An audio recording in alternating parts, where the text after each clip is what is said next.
Welcome, ladies and gentlemen, to the Vainglory Invitational Series brought to you by Mob Crush. And tonight we have an incredible show lined up for you with the 6th week coming to a close, and we bring you the final matches of the VISPRO regular season.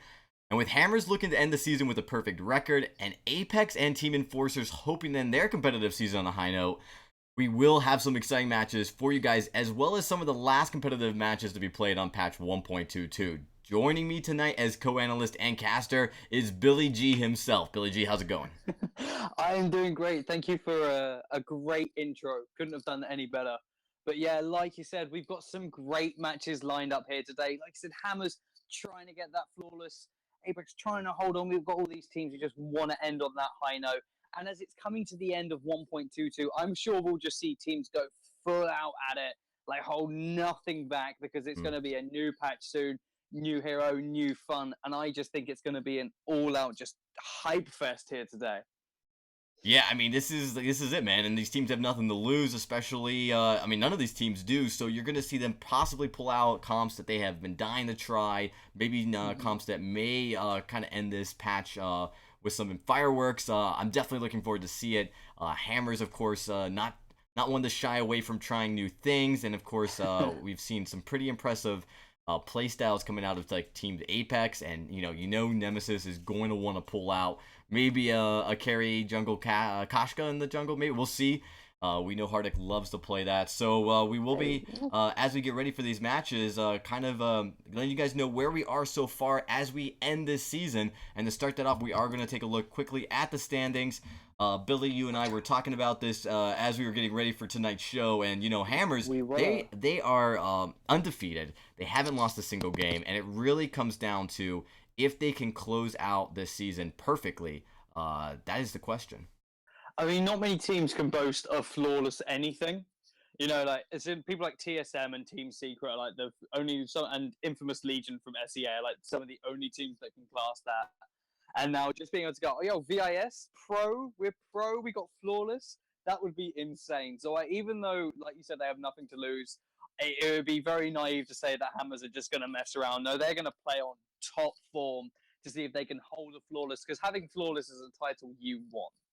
Exactly, yeah, and that's just something that you want. You kind of can put that on your belt. It's something that motivates you going into the championship week, and Hammers does qualify for the championship week.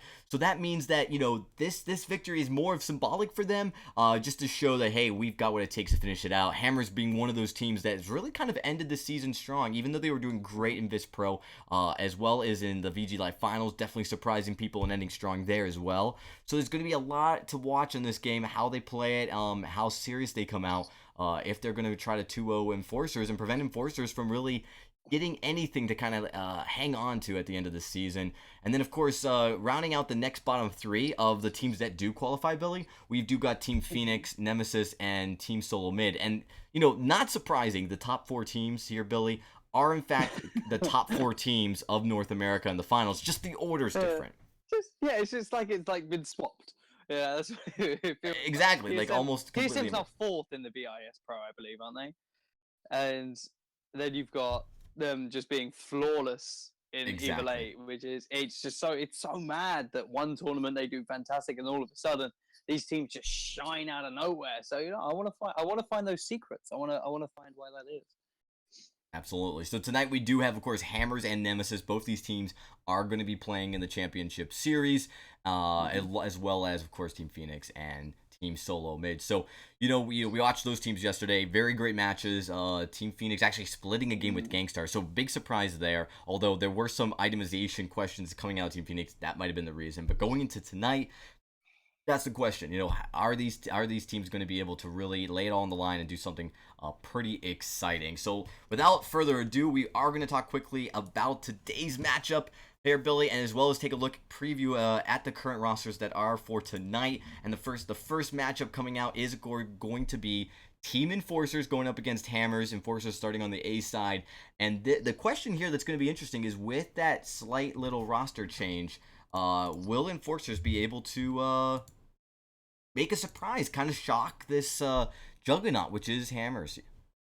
Well, I think any change is surprise, but Hammers, like you said, they're a juggernaut. You got to do more than just go boo. to be able to knock down a giant. I mean, it works in fairy tales, but it doesn't work in Vainglory. So not only these guys do have a little bit of that surprise factor of, oh, we got a new player, we're going to be playing maybe a little bit differently. They got to come at it with new tactics. They got to blow hammers out of the water. That's what I feel in my heart, to be able to actually stand a chance. I'm pretty sure in the chat we got some hammers hype right now. Let's see some hammers hype. Let's see some Apex hype right now. Whoever you think's going to win, lay it down in the chat. Let's see how you guys are feeling tonight. But Dragon, what do you think of this matchup? You're a very good man on your predictions, even though I remember one time when I shoutcasted VIS, I got it down to the minute, I think, if you remember. So I still hold the title for closest prediction. But who do you think is gonna take this one? Is it gonna be enough with that surprise factor, or is Hammers just too much of a juggernaut? I think Hammers is got the potential to easily 2-0 this series here. I don't see this being difficult for them. It does depend on if they're going to experiment at all. Are they going to pull out something that's maybe not tried and true and maybe risk them a game? The thing to keep in mind is, although Hammers is just so ingrained in being considered the top 4 in the Elite 4, and Enforcerz really struggles to really put a dent into those teams. You know, these teams are all vainglorious. These are all very competitive teams. So if you basically let down your guard, Enforcerz can win the game. No questions asked. They definitely have the potential. It's just if you play a great game out of Hammers, it's definitely going to be hard to do that. Yeah, if some people seem to forget when like teams get to the Evil 8 or come in the bottom 3 or come last, they seem to forget that is still that they are 8th in the world in their region. And it's like, imagine the amount of people they had to beat to get there. So any team has any possibility to win any one of these tournaments. So, like you said, Hammers drop their guard one time. Team Enforcerz may just take that and snowball the rest of the game. Vainglory is a very unpredictable game. You don't know what's going to happen. Sometimes you don't even know what strats are going to happen. You don't know if there's going to be like a mad 3-man lane push that we saw that threw everybody off in Evil 8. But it's gonna be very exciting. I kind of just want to see something wacky, because I've challenged a professional team to run a Pedal, Ozo, and Arden, and I can't actually reveal if they've done it or not yet, because it's a complete secret. They may have actually changed up the actual team, but I like seeing people just expand into new and different things. So I'd love to see that here today. We will see in just a little bit as we get ready for this first matchup against with Team Enforcerz going up against Hammers Esports in just a little bit. We are going to take a quick break before we start the first match, but don't go anywhere, folks. We will be right back.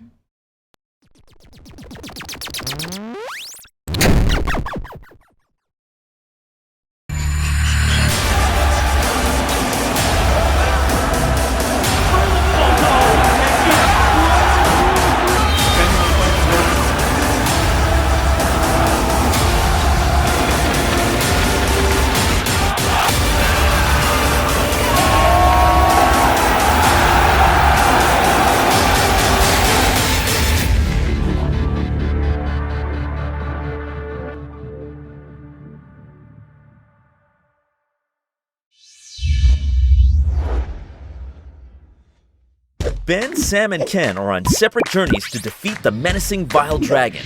But let's just say luck isn't on their side. If only there was a way for them to find each other and band together. Well, that's why there's Band. It's a mobile app that allows people to come together using common interests. With Band, you can find fellow gamers, chat, schedule gaming sessions, and conduct polls. Stage epic battles with friends while sharing videos and photos along the way. So try Band today. Band. Be together.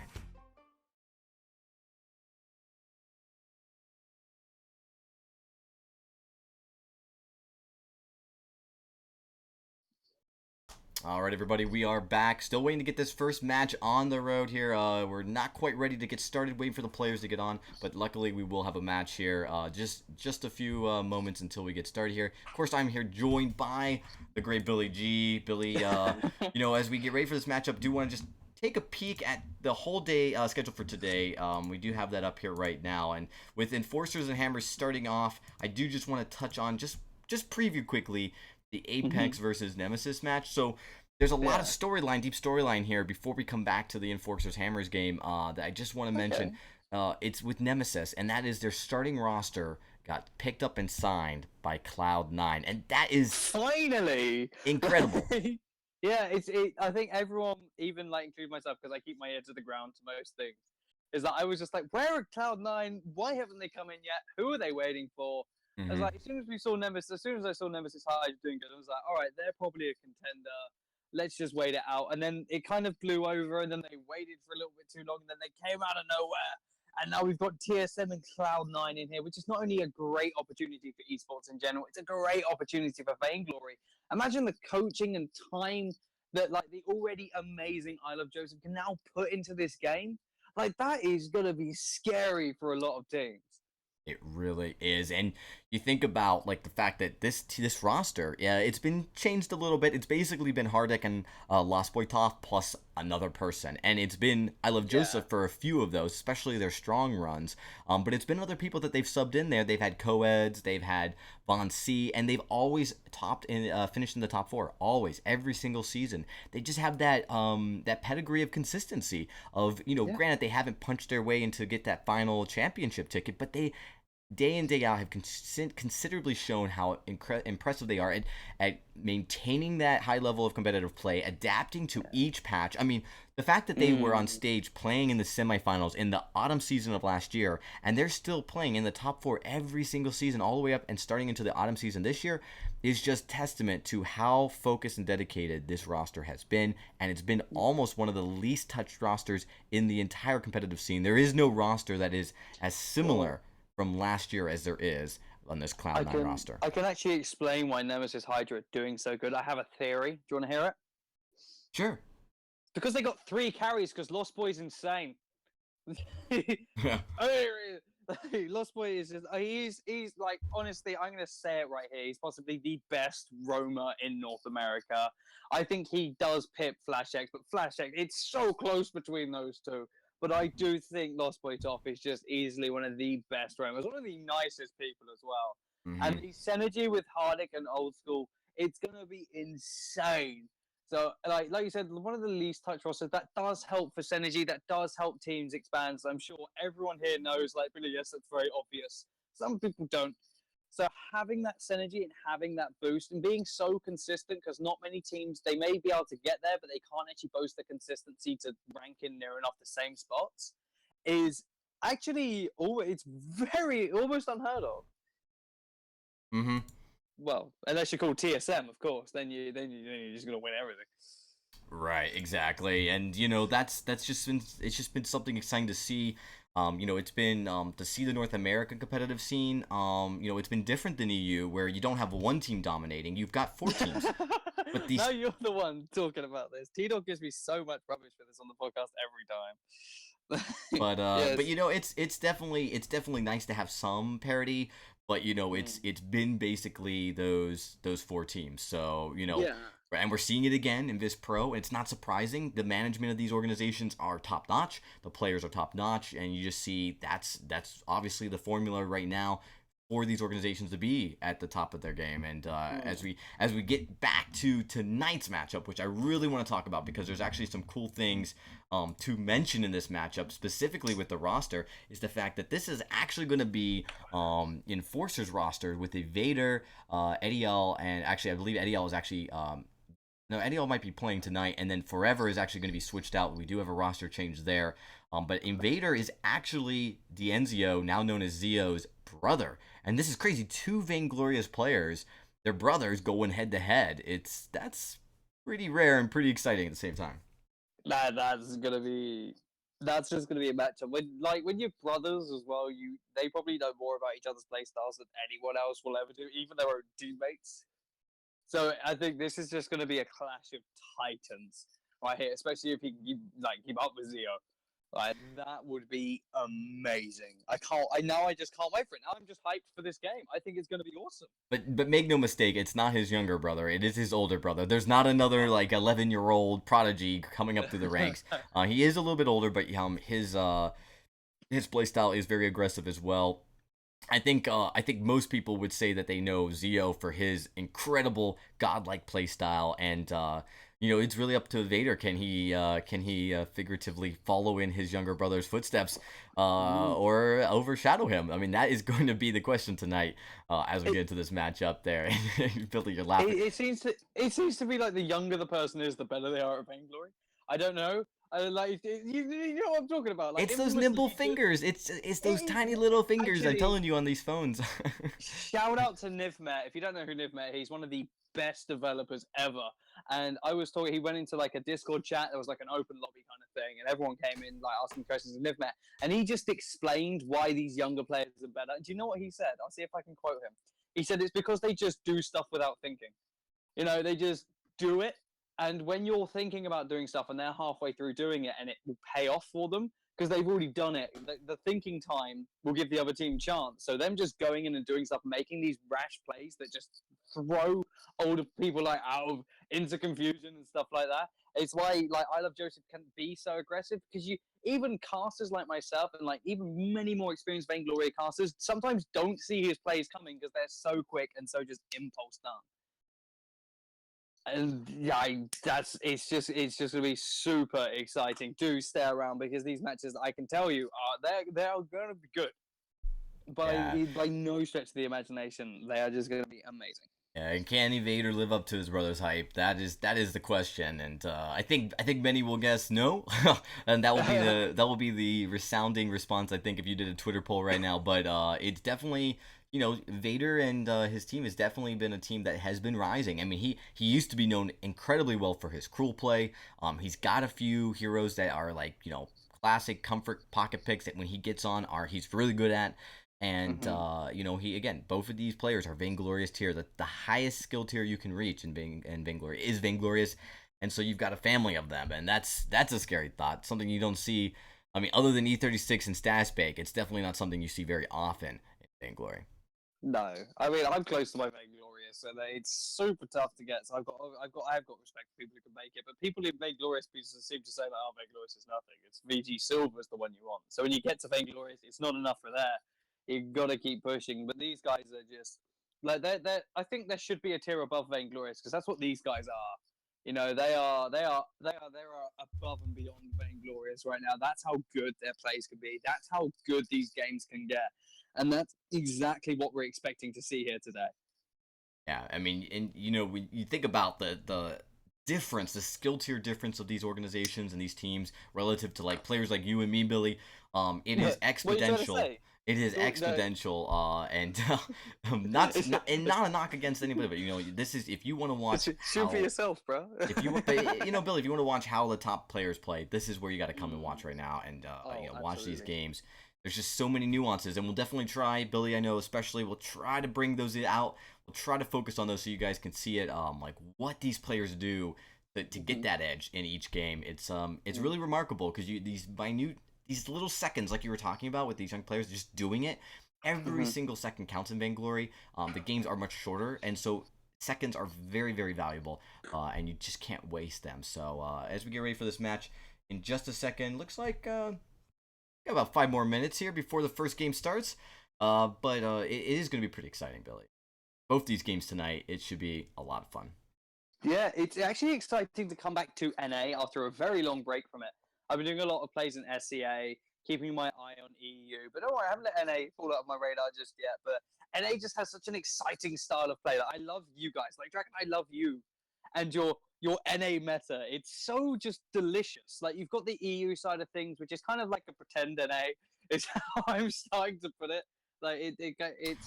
Well, I'll tell you It's this very though: the yeah. EU rarely invents a meta that the NA uses, with one exception, and that would be the Finn Saw. The Finn Saw Yes. comp was something that we saw in EU first. It was Team Secret, obviously. Yes. It basically pioneering that ahead back when Finn and Saw weren't even buffed, they were doing it. And then, of course, No. Super Evil buffed these heroes twice, and of course, Team Secret's sitting there saying, "Oh, pff." Yeah, this was back when Mowgli was still using Finn when he was still like considered the worst roamer. I think he had that patch where he was terrible, and he was just like, "Nah, bruh, watch me use Finn." And he used Finn, and then Kavalapar picked up the saw, and they won games in just seconds. It was unbelievable. So you can say that EU does do some things right, I guess, but but NA SEA, that's where it's at right now. I'm super excited to be just shoutcast these matches, and it looks like we shouldn't be waiting here for too much longer. No, we won't be. And I do just want to highlight, we do have a small roster change, as we do have Beowulf filling in for Forever. He is a member of Team Enforcerz, as well as being part of the Hammers organization, kind of like playing on playing on a team and being part of another org, which is possible here. So we do have Beowulf filling in, not a problem at all. And with that, we are going to get into the draft. Well, welcome to the draft, Storm Queen and all their glory. Now, Mr. Dragonborn, as our resident analyst, I do see saw bans a lot, but that's mainly towards the CP saw. Is that evident in NA right now, or are you more scared of No, so this saw ban, this is a very hero-specific saw ban against one specific player, and that is Pond the Original. Pond the Original is widely considered in NA as the best saw in NA. His win rate is very, very high at the highest level of competitive matches. You know, he is known to basically overperform with Saw, underperform with some other heroes. Although he has a much wider hero pool this season. But nevertheless, Enforcerz identifying that as a potential pitfall, they don't want to go up against it. Yeah, but they've also left open the double heal comp. So they did pick up the Samuel, which is widely regarded as the best hero this patch.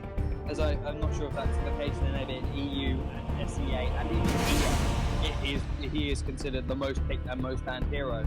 So picking him up first, but running into a double heal comp can cause you a lot of troubles, because early game you're not going to win when Samuel is weakest, so you are putting yourself at risk to snowball from this. Yeah, you're definitely seeing a very strong hero in the meta going up against a very strong comp. The double heal comp is pretty common in North America. People love to run that as well. It's a great comp against the poke comp you see coming out. We do see with the Celeste, that's going to be a nasty poke. You got Celeste and Sammy. He's going to be able to rotate up there, and then plus with a little bit of protection from that Arden, they actually should be able to do quite well. But again, yeah, if you Hammers plays this heal comp correctly, it is just going to be super hard to bring them down. And with that Sky pickup, if they can just keep Sky alive, and that is the last thing you want to see happen is Sky. If Sky's able to survive a fight, she's going to melt you. Yeah, this is like with a double heal. Prepare for battle. Running like the Alpha or the Crawl. But I think especially against Celeste, Crawl is just phenomenal. So I think in this scenario though, they did go very well with the Sky pickup. Probably a very good company for one of the players. But now it's like the thing that I noticed in the draft is our boys in blue, they had the opportunity to get Kestrel, but Celeste is very good against Kestrel, so I think they may have just double psyched themselves there.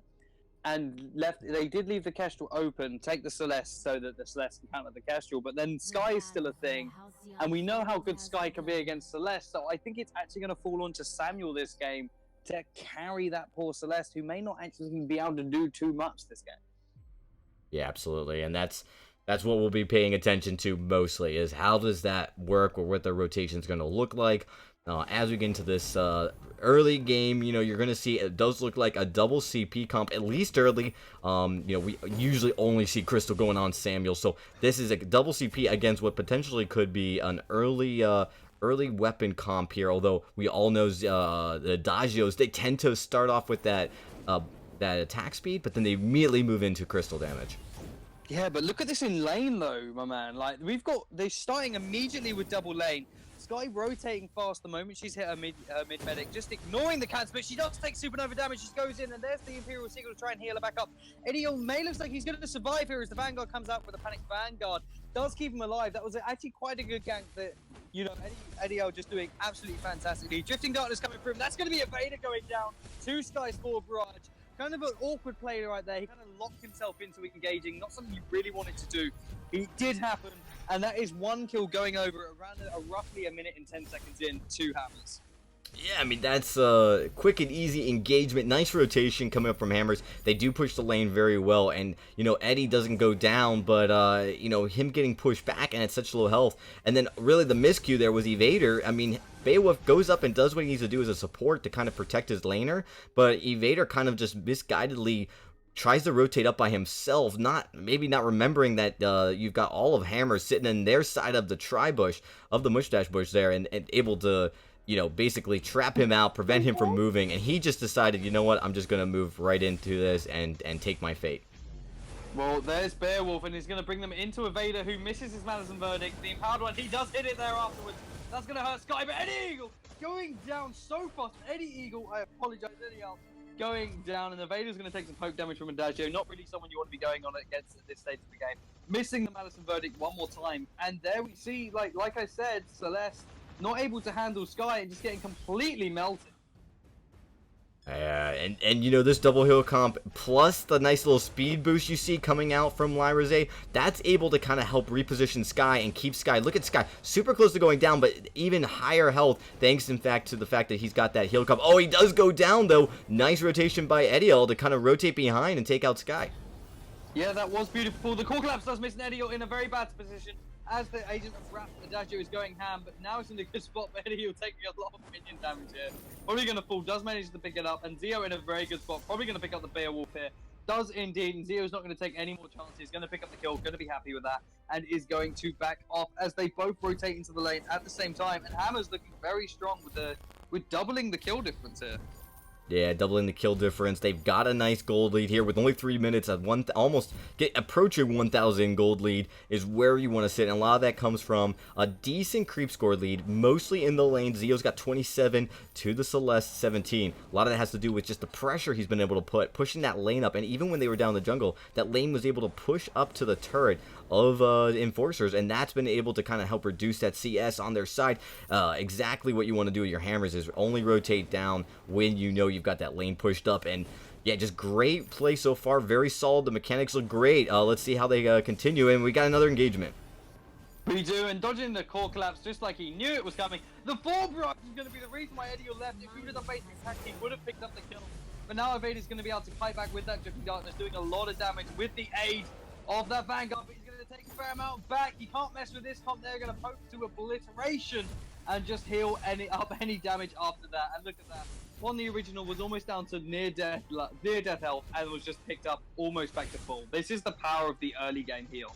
It is, and I really like Evader's use of the Drifting Darkness, the way he kind of pivoted, kind of leading it into the turret to prevent them from engaging. You know, at this point, Hammers really has the power to kind of push the turret more, and I feel like that was just, instead of trying to risk going all in and using the Drifting Darkness to engage, he kind of did it defensively, but I really like to see when a player, especially when a team's behind, to use it that way, because it can kind of give you, lengthen the game a little bit, prevent a team fight from going south on you, as you basically are either going to bait them or cause them to back off, which is exactly what they did do. Hammer's backing off just a little bit, and right now for Enforcerz, that's what you need.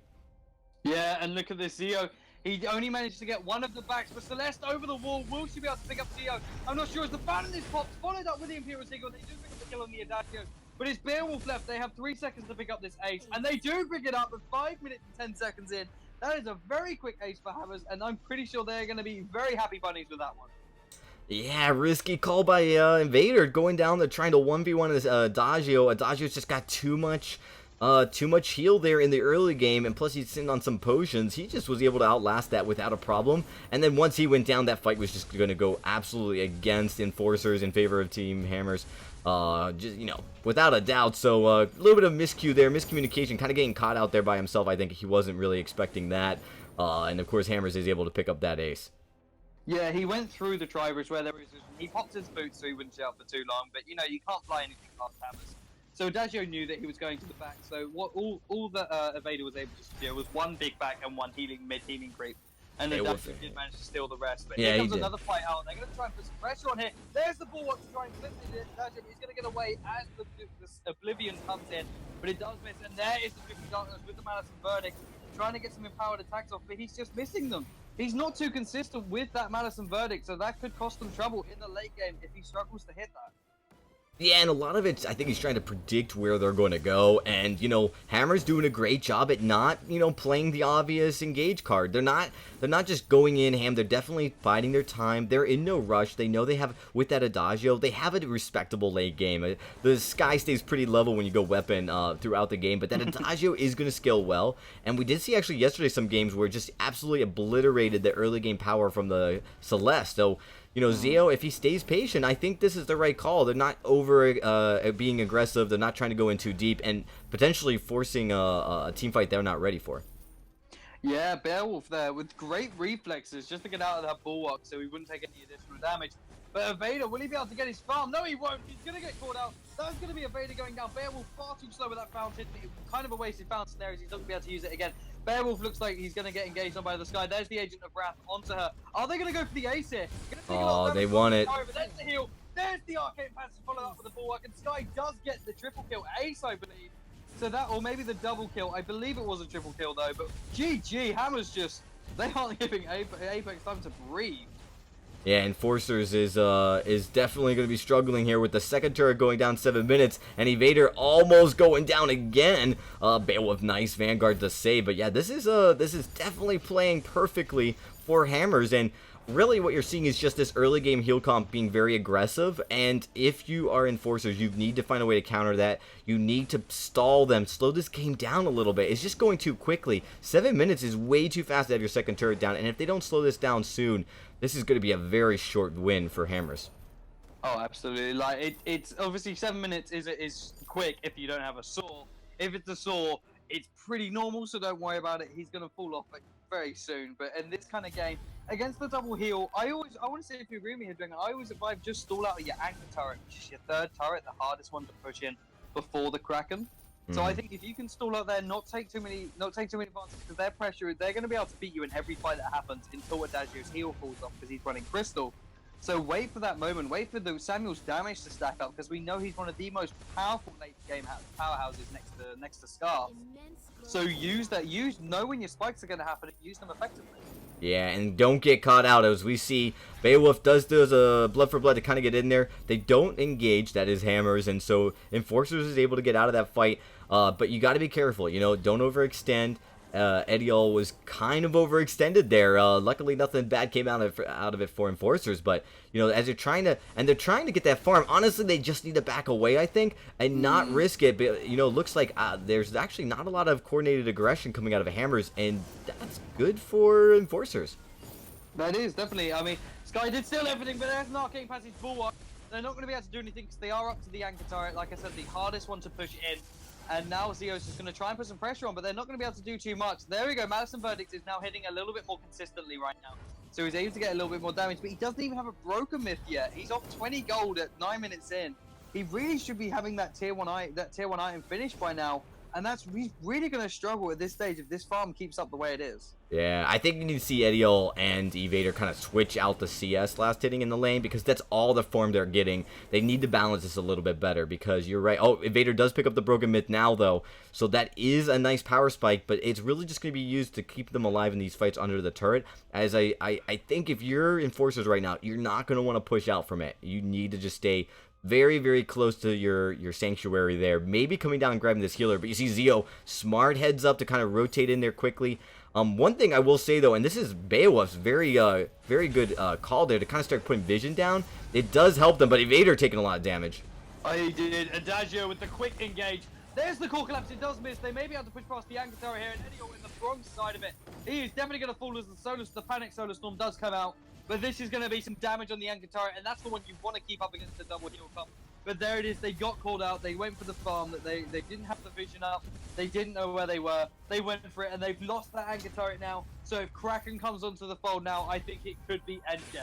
Yeah, I mean, they had some vision. I don't know why they wish to extend that far down. Just grab the healer and get out, or try to get the backs from the backside. But instead, they ended up kind of, you saw Evader being on the wrong side of that fight. Beowulf taking a little bit of engagement early too, ultimately going down. He couldn't do much to keep Evader alive, and that's just the problem.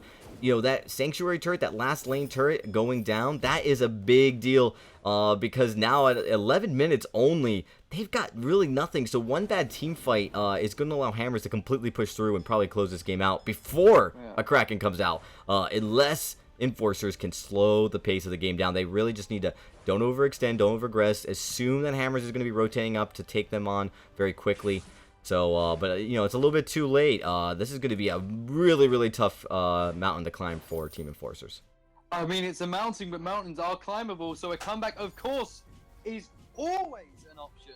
So don't you fret, guys. Like, is this a Hammers game, chat? Is this a Hammer game right now, or do you think Enforcerz can pull this one back? Because I think we all like a good comeback story. They're the most fun games to watch. So with the Celeste and Samuel, it's definitely very possible. But I think they may just have to snipe Kraken to make it a reality. or just own up to it. But you know, because of their vision, Beowulf was able to tell that that actually Zio rotated through and he was not there. They were able to get their backs. Probably the first time they've been able to cleanly pick up those backs in a while. But again, Evader kind of sticking around. He's got to be careful. You've got that bulwark that can trap them in there if Suigeneris decides to engage. And there comes the bulwark. This is a big trap. That is, and that's Eddie. You're going to go down a basic attack. So the first adjustment comes in. It does actually pick up the kill on the Celeste. The kill snipe OP. It was actually, I now just realized why he did that. First adjustment. It's so Celeste couldn't go back through, so she was pretty much screwed. She had to take the death. And so that's a really good positional play there. And now upon the original, putting so much pressure in, has that breaking point. It just got to 11 stacks right there, and it's still building on 12 right now. So I think, like you said, I think they're going to be able to close this game out here and get the first game in spectacular fashion. And there is a single stun onto upon the original, but the heal may be able to save his life. And then from above comes out upon the original, takes a double stun. But Adagio is taking a 3v1 and actually surviving. He picks up 1 kill. He gets taken up by the Celeste, but the sky goes over the Sue Strike. Celeste picks up another kill. Can Celeste do this? And it's actually Celeste who brings it back, who saves her team. And this could be the comeback the team Enforcerz needed. Wow, I mean, it's going to be pretty hard to do much. Even with this ace, they're not going to be able to push that far. You are going to see, because it's so early in the game, an ace like this at your crystal is just not going to be able to help too much because they're already back up. It's not even time for Kraken. That's how low these cooldown timers are.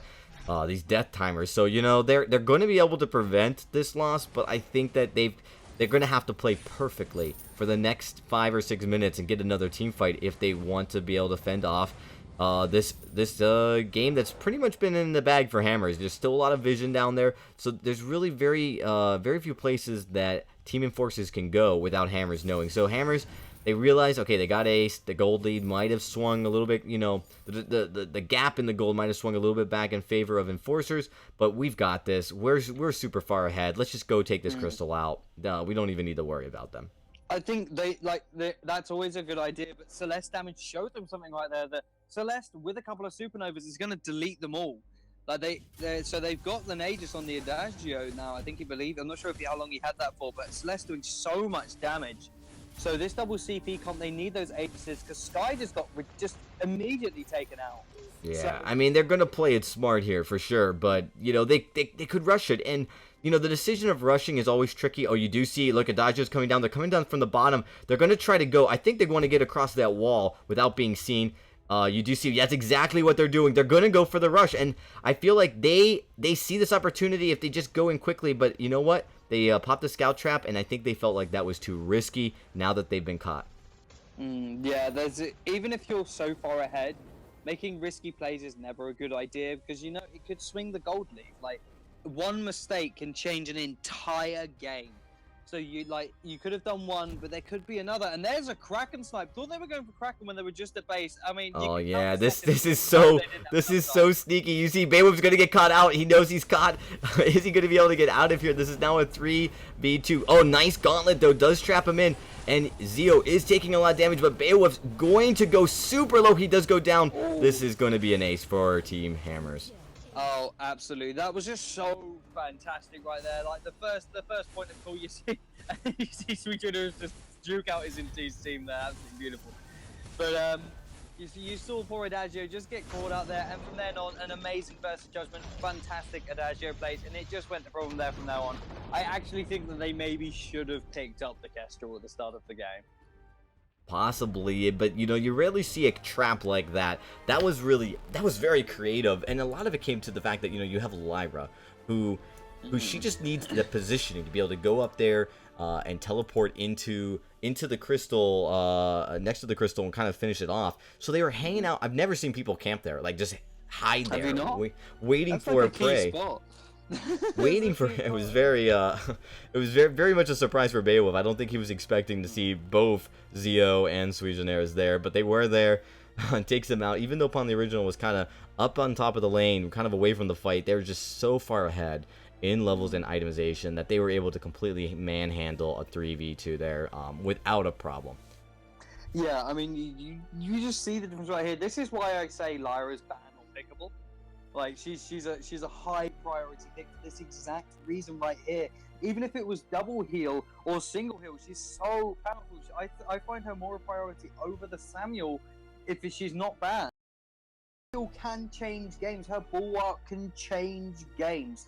Not many heroes can boast that kind of thing. Arden maybe can every now and then, but someone like Finn has more opportunity to change the game. He was banned, unfortunately, so I probably would have preferred to see the Lyra pick up first on the side of Enforcers. But, you know, a game is a game. Here are the builds, though. I mean, they are just, like, Celeste actually starting to catch up a little bit with Anita Parvis, Frostburn, and Broken Myth. So she was kind of the anchor to the team, but even she couldn't do enough damage. Yeah, but you know, I mean, I respect Enforcers picking the Samuel first. They kind of were baited into it, you know, like, hey, we're going to give you that option. You better pick it. We're just going to make it so that you're not going to have an easy time with it. And with that Lyra, the Sky, and the Adagio comp, it's just, yeah, it's a lot to handle. And that's definitely some great draft crafting coming out of Hammers to kind of just acknowledge the fact that they could make this Samuel comp super weak and their comp so strong that giving a very strong hero over to Team Enforcers was a non-issue at all. And that definitely takes some forethought, some insight into how the team compositions are working in this meta, in this patch, what's really strong and what's weak. I mean, it's also a big risk because they could have picked up the Lyra.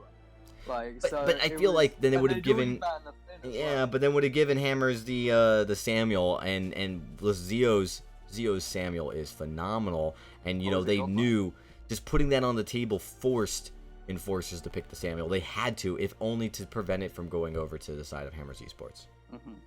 Yeah, well, didn't go too well for them, unfortunately. So that was the first game of our 2-game set. I mean, Hammer's just taken one almost as predicted in just spectacular fashion, though. Kraken had barely been on the field before the game was over. She wasn't even touched. She was only hit by a solar storm. So she just had a breeze across her knees. So, I mean, I am now excited to see what comes up for this next game. Because, like, we've just seen some powerful double heal. What else has Hammers got hidden up their sleeve? Well, we're going to find out in a second, Billy, but we are going to take a quick break. Don't go anywhere, folks. We will be right back for game number 2 of Team Enforcers versus Hammers Esports.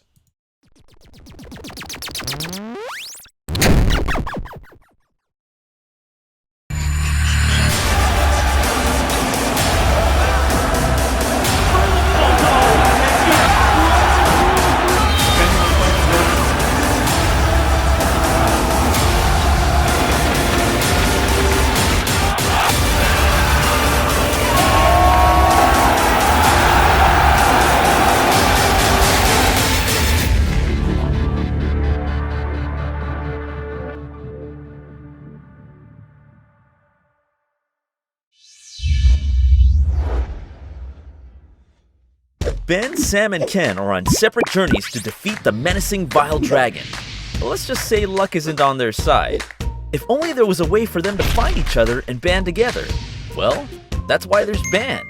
It's a mobile app that allows people to come together using common interests. With Band, you can find fellow gamers, chat, schedule gaming sessions, and conduct polls. Stage epic battles with friends while sharing videos and photos along the way. So try Band today. Band. Be together.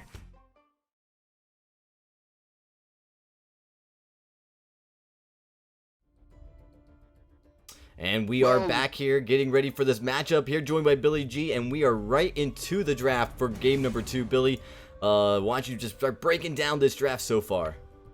Well, so much has happened. There's been 2 bans, a lot to break down. Dragon, Finn, does you ban. It's pretty simple. There you go, they've been banned. That's why I'm not an analyst and you are. I mean, you know, that's a surprising ban coming out of Hammers, actually. Oh, they get their saw pickup. They do get the saw pickup this time. So we may see an OP saw, even though you did say they didn't. They obviously don't want to give it to Pon the original, because I learned very recently that he is one of the best saws in NA. I don't think you can guess your top. I don't think I could either. No idea. Not a clue. No, I lost my mind. But Lyra saw pickup, so they have got that heal.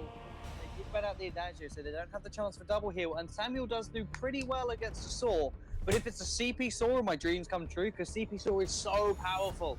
If you haven't run a CP Saw, hang on till the late game, and you're gonna wreck everything you see. It's like the most fun thing to run. But there's the Vox, a very strong pickup, but a weak pickup into Saw. But he's running. Looks like he's running CP Vox, so it's gonna that changes the tables. That makes it a slightly stronger pickup against laning against the Saw. So this is gonna be very exciting. They're a very tactical draft right now.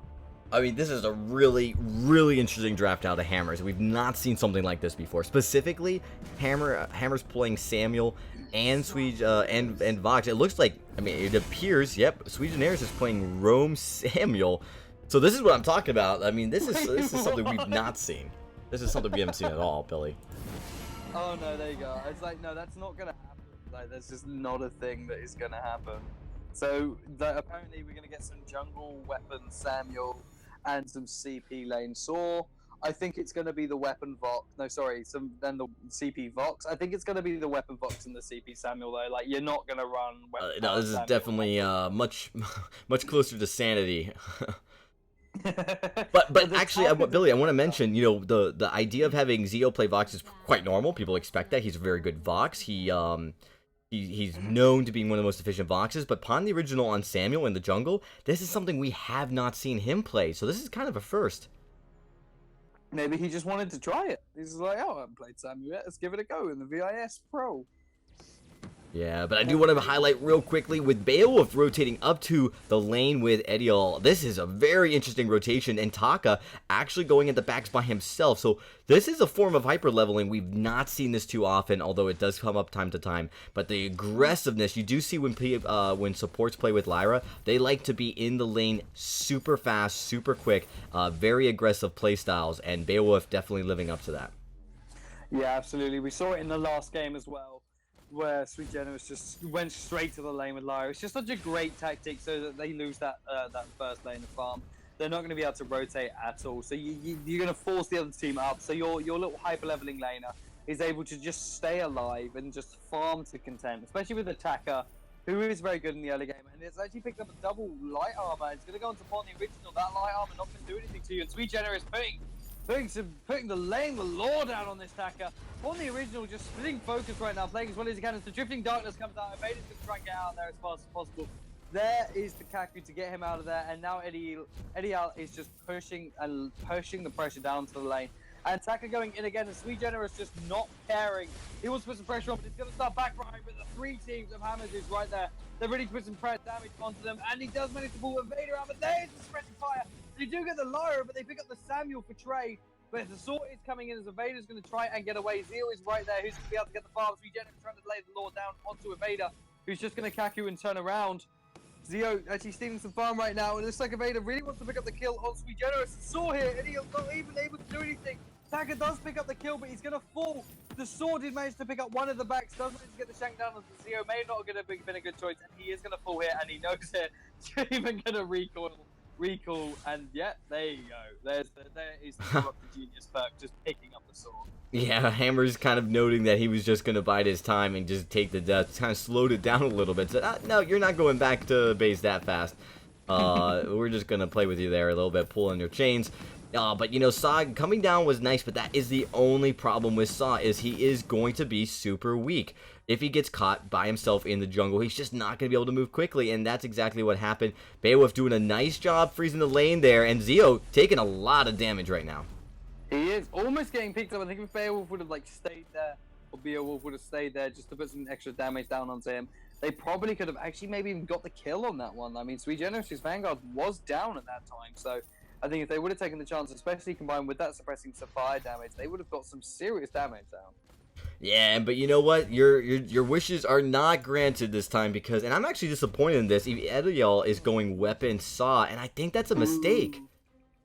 Yeah, I think in this composition, they need to go for the late game here, and they need to play with a Crystal Saw would allow them to scale better. Now, they're kind of putting all their eggs in one basket for this early game, which they're really not being very successful with so far. You're not going to beat a Vox. Like, a CP Vox is going to clear that lane that fast with a sword. Like, it's just not going to happen, especially if they can all stay in lane. Taka's very good, but a weapon Taka, like, it can fall off in the late game with his inability to tackle as much as a CP saw. Eddie taking so much damage. It looks like he's gonna fall to the Sonic Zoom, and Vox does pick up another kill for his bounty title. And there's Evader being a little bit too aggressive right there. Does dodge the verdict part of the bounty verdict. Beowulf gonna take some damage here from Zio. Zio probably could have picked up that kill, but didn't want to risk it. Just wants to get some turret damage down, maybe, as Sword does pick up a couple of minion candies here. And Taka just trying to get his farm, does manage to get his farm. He's going to go in again. There's so much is happening right now. Evader just wanting to lay down the launch. The suppressing fire comes in. They are trying to put some damage down on the original, but Hammers is going to easily escape from that one. And that's going to be no harm, no foul whatsoever. Yeah, but with a gold lead, a slight gold lead though, Hammers is doing a pretty good job at fending off. Again, this is a weapon saw. They need that early game to be aggressive. You do see the minion candy kind of as, testament to what he's trying to do there. But as you mentioned, Zio is able to kind of clear that very quickly without a problem. And that's just going to prevent the Saw from doing what Saw needs to do in this early game, and that's push. Yeah, I mean, because of CP Saw, he can't get close to the minions. So imagine playing a hero that requires being very close to the center of the lane and being able to push and stay in front, and now not being able to do that. It's not going to work. And that's exactly what Zio's doing. Like, if you see a Saw run CP Vox, it's just going to hard counter him, especially if they decide to go weapon for whatever reason. Yeah, so, but I mean, weapon just isn't viable in many cases. Without like a Finn, it just doesn't really ever seem like it can work. It's just going to make it very challenging. So right now, the game is fairly even with CS. You take a look at it, you've got 45 on the Saw. He's going to kind of level that up to 48. He's just one CS behind Zio, which by all accounts, being right in the game, in the thick of it with Zio and CS, is not a bad place to be. But we're talking about Saw here, and he should be winning that battle. Instead, he's just keeping it even, and in the early game, that's going to slowly start to fall off there. You do see a nice little bit of harass, but just going after the supports, Legionnaires really doesn't mind that too much. As we look over though, we've got Evader. He's just going to continue going and farming on his side. Evader did actually manage to pick up the kill onto Zio, so that was a very good testament to tactical skill. They're being helped by Beowulf with the Imperial Signal. But he's going to walk into a Beowulf right now, managing to pop that Imperial Signal, and Saw not even actually laying any defensive fire down for his roam. Popping the minion candy instead, so it's just going to take a while longer to clear the lane. But Fox is definitely going to be able to clear this lane pretty effectively. So minion candies are wasted. Wasted because slowing the lane down is a very bad sign if you're playing with Weapon Saw, as we are continuing to harp on. They just got to keep pushing, be aggressive. I do like this fight, though. This looks great. That is Taka doing Taka doing Taka things right there. He's Vader carrying the team right now. Vader making up for performances were just absolutely beautiful, just deleting out. He has got that nice nerdy tension bow. I think he got it around about 6 minutes, which is what I've always called the prime target for tension bow. If you get it at the 7-minute mark or too late into 6 minutes, just go for a Sorrow Blade. Don't go for a tension bow anymore, because it's not going to be worth it. And he's just using that power spike of the tension bow here to its full effect. Yeah, but he is doing a good job now trying to get that side of the jungle, rotating in nice and quickly, taking advantage of some of that engagement that they were able to kind of fend off Hammers and push the lane up. And, now with the gold, it's still pretty much a slight lead in favor of Hammers Esports, but Taka with the 31 CS, he's keeping up with Pawn the Original Samuel, and that's not bad. The question is, though, is with both these comps, with Zio and Pawn the Original, it is double CP, but they're going to scale really well. The question is can itemization kind of help prevent that? Odd build, Evader going with double armor. Very strange choice, considering he's going into a double CP comp. I don't know what to say about that, but what I can say is Beowulf is going to take an empowered verdict to the face. Malice hitting him beforehand. Verdict's the one that kills him, and that was beautiful. But here comes Taka to put some serious damage down, but he's going to get silenced. Oh, he manages to dodge the way for it like an absolute champion. Sort of dodging the Oblivion there and just being able to save his turret from death. And you never really see Swords playing this defensively. Evader wants to go in there. He's going to land onto Zio. Zio does get a back up. Immediate panic fountain. That is reflexes to a new level right there. That was so quick. It was quick and perfectly timed. He was able to get a lot of berry out of that, which, you know, kind of just threw back and said, you know what, I'm not going to continue engaging on him. Nice play. That could have been an easy pickup kill for Enforcerz. Instead, it actually is a nice defensive stand by Hammers to kind of throw out that gank. But one thing I will mention is that Ediol has been timing his suppressing fires great with his team by using it with the Taka. When Taka goes to go in, he kind of uses it to kind of just slow down Hammers, kind of keep them in one spot, which is perfect for Ataka. And that's just something, if they can continue to do, will definitely have some success as we get into this mid game. Oh, but there we go. A nice gank onto the Zeo now. I don't think there's much you're going to be able to do from there. He does fall. On the Original is going to be the next target, but he's going to Drifting Darkness and Madison burning backwards, keeping the entire team back. But now he has no energy. There we go. Genius perk being used onto the Dagger to get his energy back, and they were all just too scared to engage there. Like Drifting Darkness Samuel is it's quite a scary thing to go up against. It is. Bulwark goes up. They've got the gold mine. It looks like, can Hammers steal this? This is going to be... Oh, they don't steal. They are just waited too long. Yeah, they couldn't see the health bar. Yeah, That's a exactly. Really good professional tactic there. Just stand on the health bar so they physically just can't steal it unless they get super lucky. Oh, Ediol, he's taking a lot of damage. He is, and there's the blood for blood, and Arden, to be generous, actually picking up the kill. Absolutely beautiful play, and I'm pretty sure this is probably going to be a turret. Oh, unless this Taka can do something right now, but the fountain is popped, and there. Oh, but the double gauntlet. And Beowulf taking up, and there's the double kill shutdown onto the Taka. Absolutely wonderful play right there. Like, this CP Vox is just doing work right now. Oh man, that looked like a nice defensive move by the Lyra, putting up that bulwark. Beowulf trying to do something there. Nice freeze. Ediol does take a lot of damage. He is barely oh, he's gonna go down there. Yeah, it's gonna be coming down. But I was just saying, nice defensive play by Enforcerz. It looked like they were able to fend off and save that turret, which would have been a huge win for them. Instead, Hammers, they're able to pick up the ace. What a nice heads-up call by Sui Generis. Yeah, his reflexes are just on par with I Love Joseph right now. Like you see how fast he plays. That just seems to be how fast Sui Generis plays. I want to be able to play that fast. I want to have that tapping skill. You know, I don't think even if I wanted to, I would ever be able to tap like that. So there's so much more that goes on in this game. Like tap timings is such a big part of it. Like being able to, the faster you can pop a Vanguard, like the better you save your team. So it's just, I am in awe of Hammers right now, playing just to the almost the height of their abilities right now. Yeah, they're playing pretty good. You know, you do see with that Lyra, and you were kind of alluding to this, right? Well, do you give Hammers Samuel and pick up the Lyra? It's definitely a closer game. So you can argue that this probably is a good call, and the Lyra on Beowulf is doing a great job at controlling the team fights.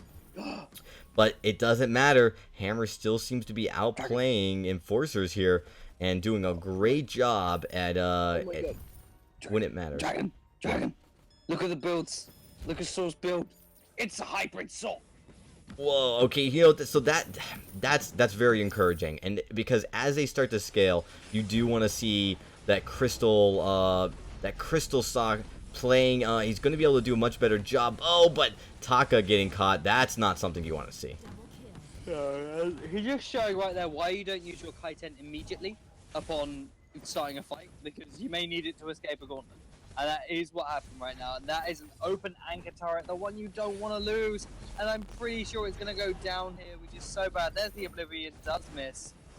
And that is just going to be a very easy turret for Hammers. Just, oh, barely. Beautiful plays, Dragon. I am jealous of these guys right now. Well, maybe this hybrid Saw is going to be able to turn on late game. If not, this is going to be pretty difficult for Enforcerz the either way out of it. It's 12 minutes, so they've got to feel better that they're not in the same kind of hole they were last game. But again, the same kind of predicament is the same. The gold is not as egregiously in favor of Hammers, but what you do have is the same amount of turrets down at 12 minutes, and that's just a problem. They've got to do a better job protecting their objectives. You see nice steal coming out of Zeo. Oh, that was unbelievable. And then he's just able to kite out of the 1v3. Samuel picking up the saw. Gonna go onto a Vader right here. That's gonna be the death. And there we go. Beowulf will be next. She tried to get greedy and take out Zeo. And that's gonna be a nice, another ace, really. Well, actually, I think it's the second ace, I think. Second the ace, and Just- this could be the game. You've got a big wave of hyped up minions. They're pushing in, and Hammers can close this out. I mean, the cooldown timers are coming up. Oh no, you know what? Not enough time. No, they're not going to be able to close this one out. Sword's going to clear that wave far too fast. I mean, ace buff minions can do a ton of damage. In the test racks, we saw like a big ace buff wave get a double kill, which was very funny. But you know, these guys are playing very well, and Hammers. That's what I like about professional teams. Is they know when to cut their losses. Like many other teams would have just kept pushing there and tried to say, oh, we'll just get one turret. Hammers very restricted. Just went, no. We got an ace buff wave. We did well. We can do this again whenever we want. So let's just back up. Well, you know, with the hybrid saw coming out, I'm going to give props to Eddie because this is going to help him scale better into late game. But where the issue is going to be in their team is the Taka. Evaders trying to build that Storm Crown. They're a little bit late, though. And he's going to fall off eventually, even with that Storm Crown build. Oh, absolutely. There's the Drifting Darkness hiding backwards with the Madison Verdict. And look at this damage. Like that was a full Lyra that just got completely destroyed. There goes the sword. Vox is just doing work. This comp is unbelievable. And there goes the Taka, who doesn't have any damage. Like this build is not a good build. It's a tension bow. That's pretty much his main source of damage. I can see he's trying to go for like that tanky Taka, keep it alive for the sword to do the majority of the damage. But I think in this time is when you kind of want to sort your tactics up and maybe go for a little bit more damage over some utility. All right, Hammers, it's 50 minutes. They're looking for the push. They've got the 2 turrets down. Billy, this might be GG. It could be, but last game we saw Enforcerz hold it back out of nowhere. Zero trying to put some damage down, and the Vader appear will get completely deleted by this CP resonance. And it looks like they're gonna survive just about. Oh my lord, this Fox is damage. 827 damage, but they pick up the sword. Taka's gonna go in. Will he survive? He will, but he takes out the Fox as well, and he's gonna fall now. I think if they just went for the crystal, they would have got it. Like, just saying. Like, Yeah, I think they would have, but they just still get it. Maybe with a little bit few more style points. But that is going to be game. Hammers going undefeated this season in VISPRO. I mean, they just have been playing lights out. Yeah, just turning them on and then turn them back off again. Like, they enter the room, on go the lights, they leave the room and turn them off because they played at the top of their game. I'm pretty sure the chat is hyped for that game right now.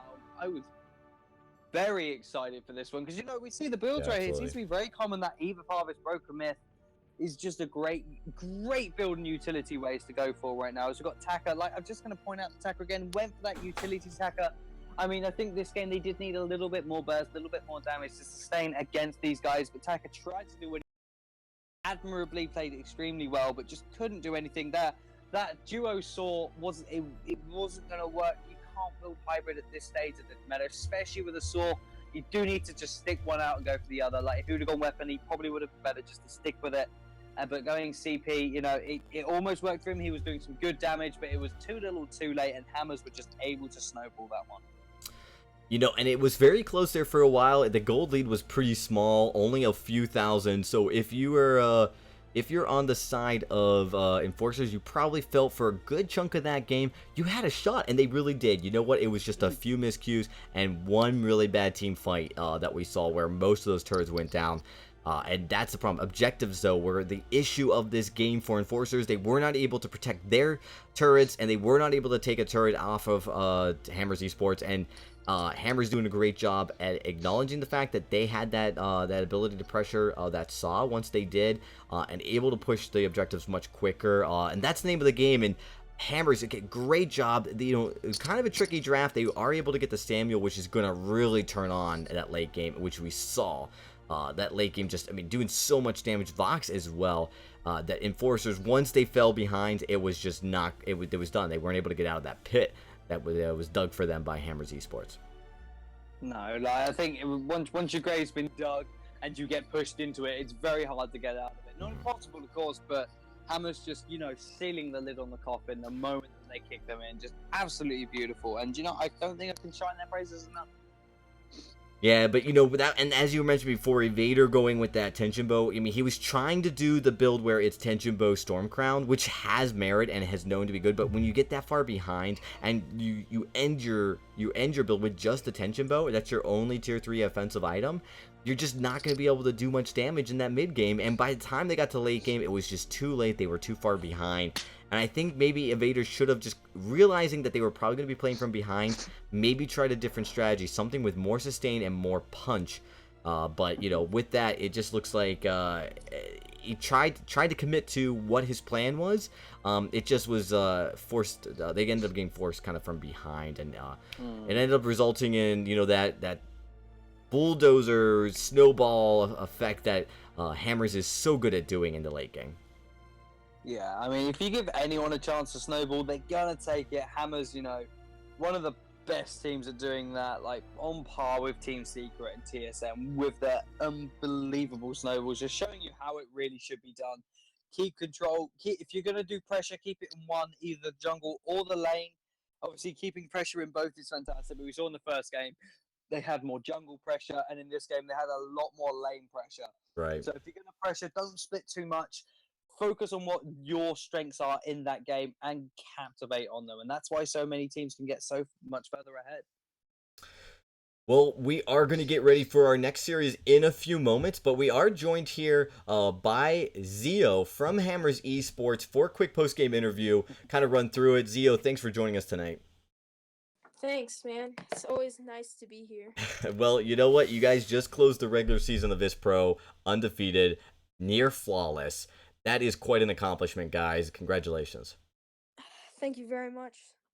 So this season's been a pretty incredibly rocky road, as you know, but you guys seem to be ending this on all cylinders, really ending out the season strong on your competitive side, on all fronts. And specifically as you guys get ready for this final summer season competitive matches with the championship week coming up, what are some, you know, when you look at this patch 1.22, what are some of the things you feel have really, is there any untapped like potential as far as metas and picks, or is it pretty established, and who really is the strongest picks going into this final week? I think it's the strongest picks have already been finalized. Like, it's been played like a lot in championships, like Samuel, Lyra, Finn, Sky, and Kestrel. Like, those are pretty much meta. And in the championships week, I think everything's gonna be normal. The only difference maybe is if TSM does something weird, you know. But other than that, I think everything's gonna be the same. Yeah, I mean, you know, we just coming off of the championship week, you guys able to, and it looks like whenever you're put on the Samuel, you're able to perform very well. Although this time, kind of mixing it up, and Pon the original played Samuel. This is not a hero we've seen Pon play very much. Is this one he's been practicing? I think he's been playing it a lot, but the reason we did put it was in jungle was because I was bored and I didn't want to play Samuel. So I called it. Well, I mean, you know, that is, but for the teams that are definitely going to be giving you guys a run for your money, Samuel definitely seems like a nice priority pick if it's available. And, you know, we saw Enforcerz kind of try to keep you guys away from the Samuel the first game, but the second game ultimately giving it to you, and that's because your Adagio is equally feared. So it's really, it's going to be tough to keep you off of heroes that you like to play, especially into that late game. But, you know, moving past this week, you guys are going to the championship week. When you look at the teams out, you know, just in your opinion, who do you think is definitely the biggest threat for championship week?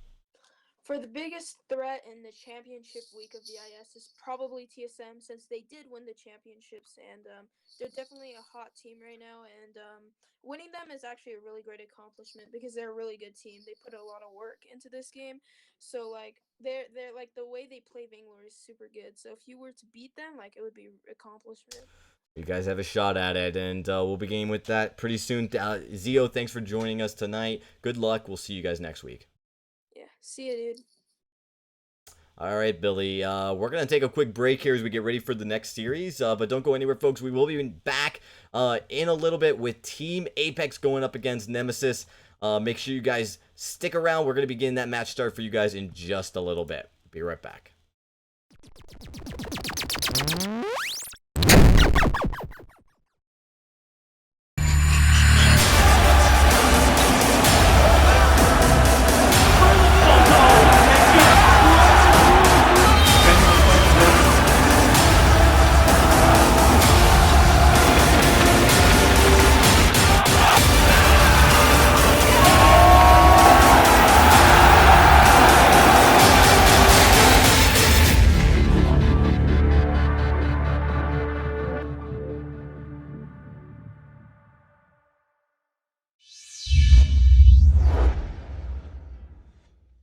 Ben, Sam, and Ken are on separate journeys to defeat the menacing Vile Dragon.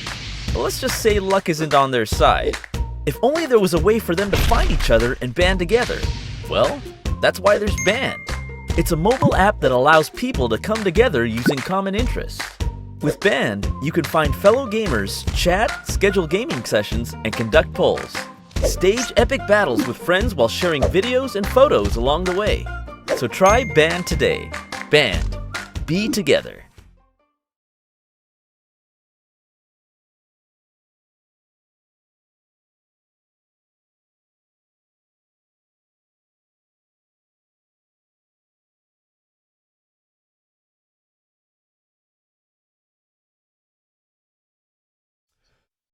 Welcome back, everybody. We are getting live here for the next matchup. It is going to be Team Apex going up against Nemesis, and this is going to be an exciting matchup, mostly because Apex, they've got actually a fairly new roster here. They actually picked up Marto, who formerly from Team Liberation, playing in Liberation X, and they're going to be going up against a very, very worthy foe here in Nemesis. We all know Nemesis doing phenomenal work, and then, of course, Hydra getting picked up by Cloud9. So let's show you guys that. Here's the matchup and the rosters for tonight as we have it so far. So with Apex, we do have Bladeheart, Bruticus, and Marto playing. But the big question mark is we haven't confirmed if it will be Hardek, Lost Boy, and I Love Joseph. They do have a sub that they can pull in, which they have the option to using. It looks like, though, that is not going to be the case. It doesn't look like I'm playing. But yeah, this is like my highlight of the night. I love Nemesis Hydra. They are awesome. I do just like Nemesis as a whole. So this is going to be very exciting to see. I mean, what do you think? What are your Mr. Analyst of the Year? What are your predictions for this match? Is this a Nemesis or an Apex game? Well, you know, the big question mark comes to how Bruticus, Marto, and Bladeheart have been synergizing recently. You know, Marto was brought on recently as a support. He's been doing fairly well, but they've struggled to pull out some victories, and it's shown that maybe they just haven't found that click. Actually, you know, Apex doing well early in the season, picking up some wins, but they have struggled to find a single win the second half of this season, and that's you know been a key point here for Apex, is they really haven't been able to finish this season out strong. So tonight is kind of their night. Can they do it? We're going to be finding out shortly as we get these players here on in just a second. But that's going to be the storyline, is what can Apex finally do? Or are they going to be looking to dig their heels into the next season, maybe even with a slight, you know, roster change? But for right now, this is what we've got. And I think, man, if you had to put me on the spot, I'm really thinking Nemesis is going to pull out the victory here, and it could be another 2-0. You know, we've seen these teams, the top 4 teams of this VISPRO, have been dominant. They have just been unbelievable, winning in the second half of the season every single game. I mean, they've just been almost undefeated. Phoenix losing one game to Gangsters is only the loss they've lost in the last 3 or 4 games. Nemesis, TSM, and Hammers, they haven't been losing, and Apex would be bucking the trend like Gangsters did last night by pulling out a victory from these teams, because it's definitely not one that's expected. No, like I just think having the morale of just winning a game regardless is always a good feeling. Like I'm as everybody knows, I'm an English lad. I am from the seas of Britain. I'm across the pond from you guys. So over here we love an underdog. We love an underdog story. So like may have to root for Apex on this one, but obviously guts telling me that Nemesis OP, especially after one of their teams being picked up by Cloud9, which is just a phenomenal achievement, if I may say so. I mean, Nemesis is just known for that consistent high level of play, which will just always get them into the EVO, will always get them into these VIS Pro tournaments, always get them into any real pro tournament that they enter. So they are definitely a team to be scared of and consider, like, when you're going against. So, but if Apex can pull a game away from these guys, that would be, I think they would just be happy with just one game. Yeah, I agree, and you know, we'll see if they can do it. I mean, Nemesis has definitely not had the same consistency this season. They do have 7 points.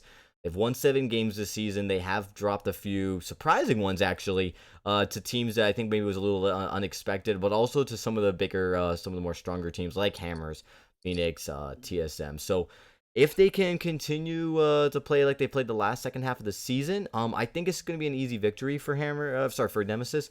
But Apex, they've had their moments where they've just been incredible. We saw it in the Challenger series mostly, where they were able to do some surprising victories against some of the larger foes, but unfortunately falling short in the challenge battles. And since then, it's just not been the same. They haven't had the same level of energy. And then the pickup with Marto was kind of, I think their hope is to kind of get that ball rolling again.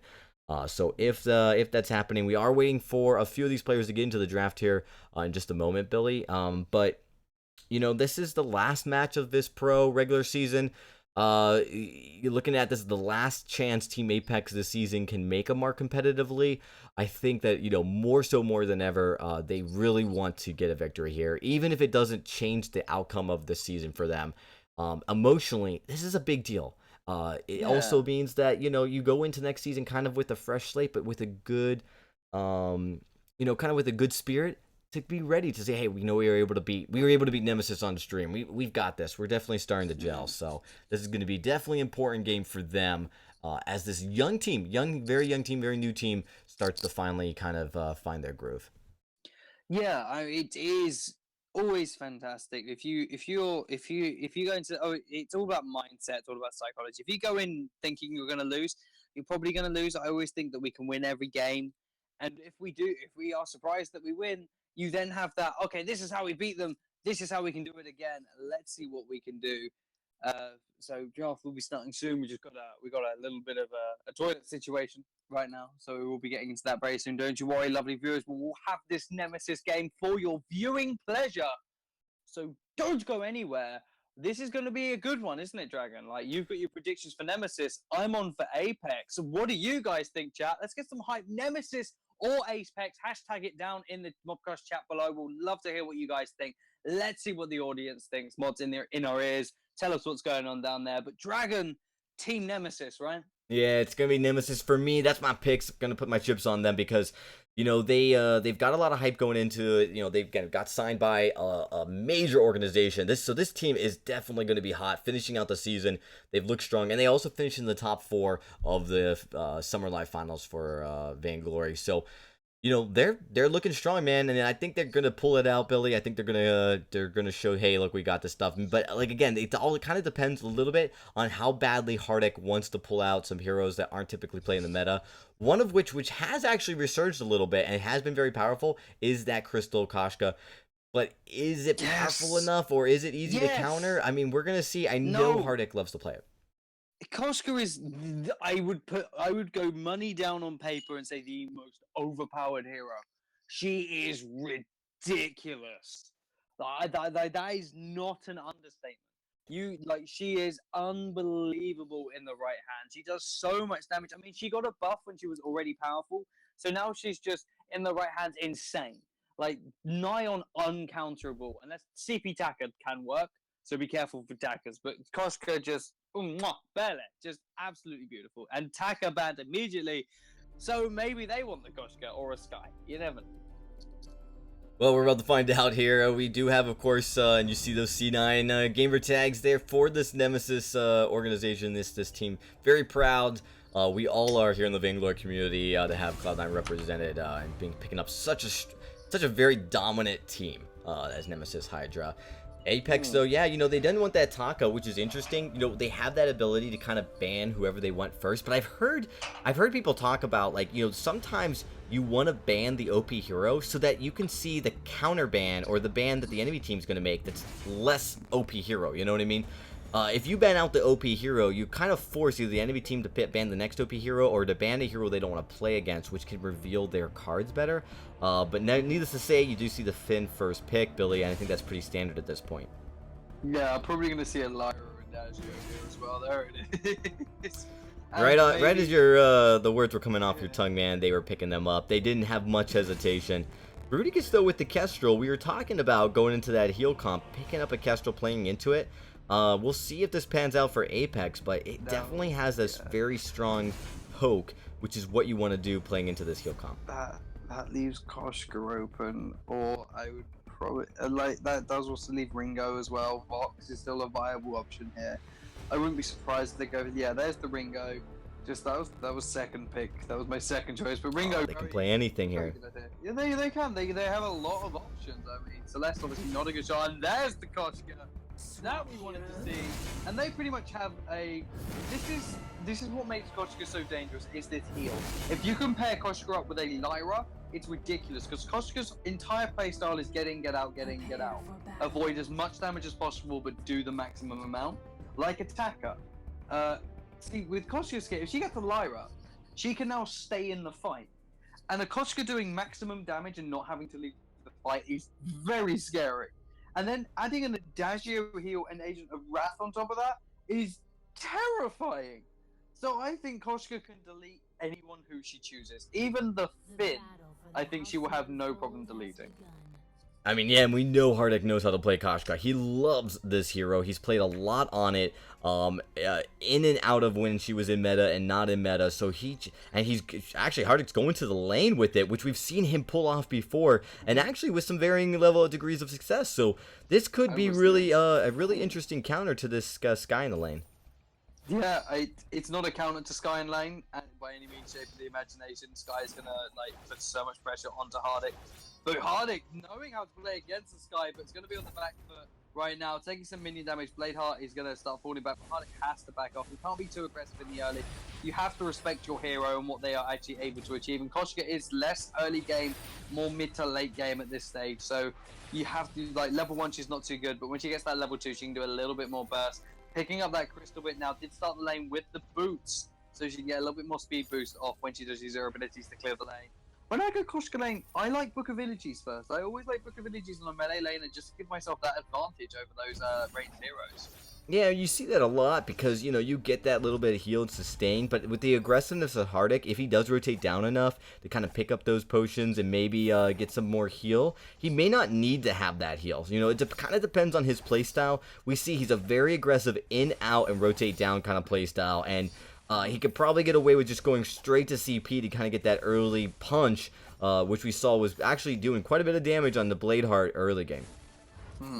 It wasn't lost by topping so much pressure on. I think a Pouncy Fun, Twirly Death, and Powered Basic attack might almost finish off Bladeheart.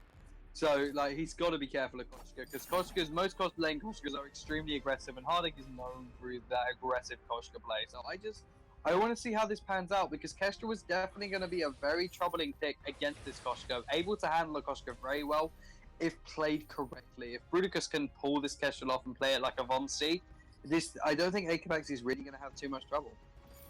Yeah, this is just, Hardik picking this Koshka was really just him, trying to show everyone, yeah, he can play this. He can play this in the lane. He can be successful. And I think at some point, I think he's got a good shot at it. But like you said, Koshka has a big chance of getting kind of caught out when she tries to engage that Kestrel, easily getting stunned up there with that B. So, if Bruticus can play that Kestrel perfectly, they should be all right. But nice engagement coming in. You see the pressure that's coming out of Nemesis right now. It's looking very strong. Oh, absolutely. I mean, it looks like he picked up the Heavy Prism straight away. Most Koshkas do tend to go for the 4 crystal bits, and Bruticus actually kind of winning the fight there, and actually turning around with Hardik. Hardik in a very bad spot. You don't want to go up against the Kestrel alone as a Koshka unless you have an extreme late game advantage. And now Hardik just going to go back in and clear his way. Without that abilities, he's not going to sustain too well on his own, so he's going to need his little healies coming up for both carries now. And he is going to get that. So a double heal, I can see why it wouldn't really be necessary with have that Book of Lilies be necessary. Look at that damage coming out of the Bladeheart. Even with that fortified health, it did at least a half chunk damage right there. That was absolutely beautiful. Yeah, and although we're seeing that Kestrel counter the Koshka, nice to see how Koshka can completely sidestep that Quibble from the Finn. Goes in, you see the Finn trying to land that Quibble to slow her down, and it just doesn't land because Hardik's able to just boots out of there. Well, not boots, passive out of there, but get out of there so quickly, and that's exactly the strength that Hardik needs to utilize from this Koshka, is the fact that he can kind of get in and out of that fight in the lane against this Skye Finn comp, where, he's not going to take too much damage. He's not going to get locked down too badly unless you get a well-timed Quibble or force the cord. But it's the Kestrel. That's the challenge. That's going to be his counter here in this game. And if Bruticus can make sure he stays close with his team during those fights when it's critical, they should be able to actually put some hurting. Honestly, the way this draft is, I will say that Apex, not to change too much where I thought this game was going to go, but Apex does have a good shot at playing into this late game. Do I get to say hashtag Billy was right? Do you have to tweet that out later if I win, if Apex win this game? Can I get a hashtag Billy? Maybe. You know what? Don't push your luck, man. Don't push your luck. I'm gonna push it. It's completely pushed. You're gonna have to. If Apex win this game, you're gonna have to tweet out hashtag Billy is right, and I'll do Dragon's right. We do have a Crystal Sky though, Billy. Which is kind of bucking the trend. We've seen a lot of players playing with the Weapon Sky. Crystal Sky. I would say this is one of the few times where with Sky, the Weapon and Crystal builds are very fairly even, with definitely a slight favoring of the Weapon, especially into the late game. But the Crystal still is fairly strong, and so you can kind of play both without any negative repercussions. It depends. It's more like it's for situational purposes. I mean, in this scenario, it's much better. I'd say it's better to go for the CP just because of the weapon power Kestrel and to be able to keep some range on that Adagio. But against the Koshka, going CP Sky is very risky. Like, you miss one full barrage, that Koshka's going to destroy you. So Bladeheart has to be on point. And look at this Adagio going in. But they just have a wall of damage right now coming out of the blue side. A wall of AoE damage. So Hardik on this Koshka is going to have a lot of problems being able to do too much damage to them right now because he's kind of walled by everything. Yeah, he's got to be super careful because between the Finn's Quibble and Bruticus's mist, he's going to have to be dodging constantly, a lot of damage, and then you're going to have the death from above soon as well to kind of add on to that crowd control, which is going to play into Apex's favor. But you do see the aggressiveness coming out of Nemesis. They're known for it, finally picking up the first blood. Absolutely, very quickly as well. That was on the roam. Oh, it does. The one-shot one kill does clip Hardik for a good 390 or 360 damage there, so it did bring him down. But there's a burst of judgment. It does land onto the Sky. She's going to take some Agent of Wrath damage, and there we go. Bruticus takes a tick as well, and Adagio just. This is just I Love Joseph plays right there. So quick. Going to land onto Bruticus. That's Hardik picking up the kill right there.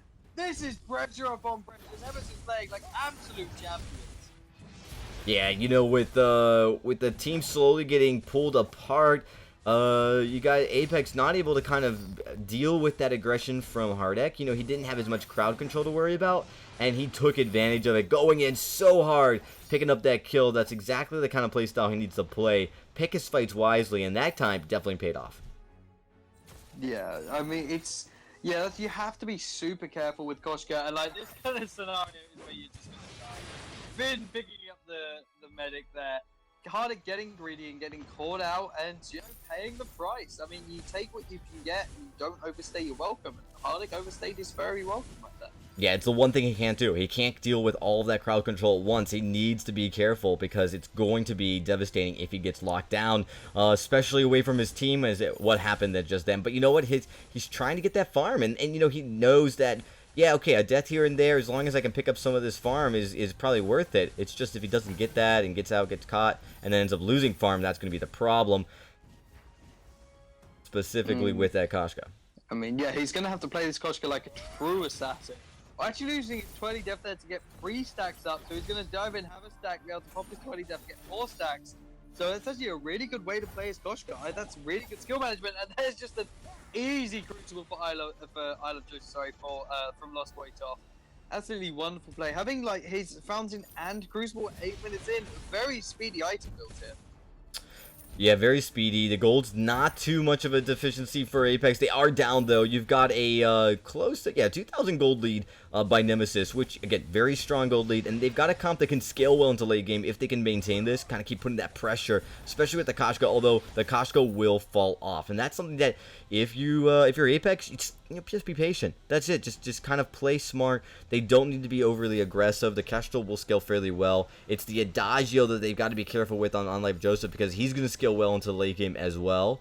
And could really put a lot of pain. And you see, I Love Joseph almost getting caught out. So fast with the boots. I mean, Koshka does fall off if she builds the Aftershock first and then goes into Broken Myth. Yeah, then she's going to fall off. But if you see like the Shadow Glass Aftershock or the Shadow Glass Broken Myth, the chances of falling off just really like plummet. Koshka is I found to be more of a mid to late game assassin, actually scaling okay into late game, much better than she used to. One shot, one kill, so close, landing onto Lost Boy Toff. I keep missing out I love Joseph and Lost Boy Toff. Like I love Toff is now going to be a thing.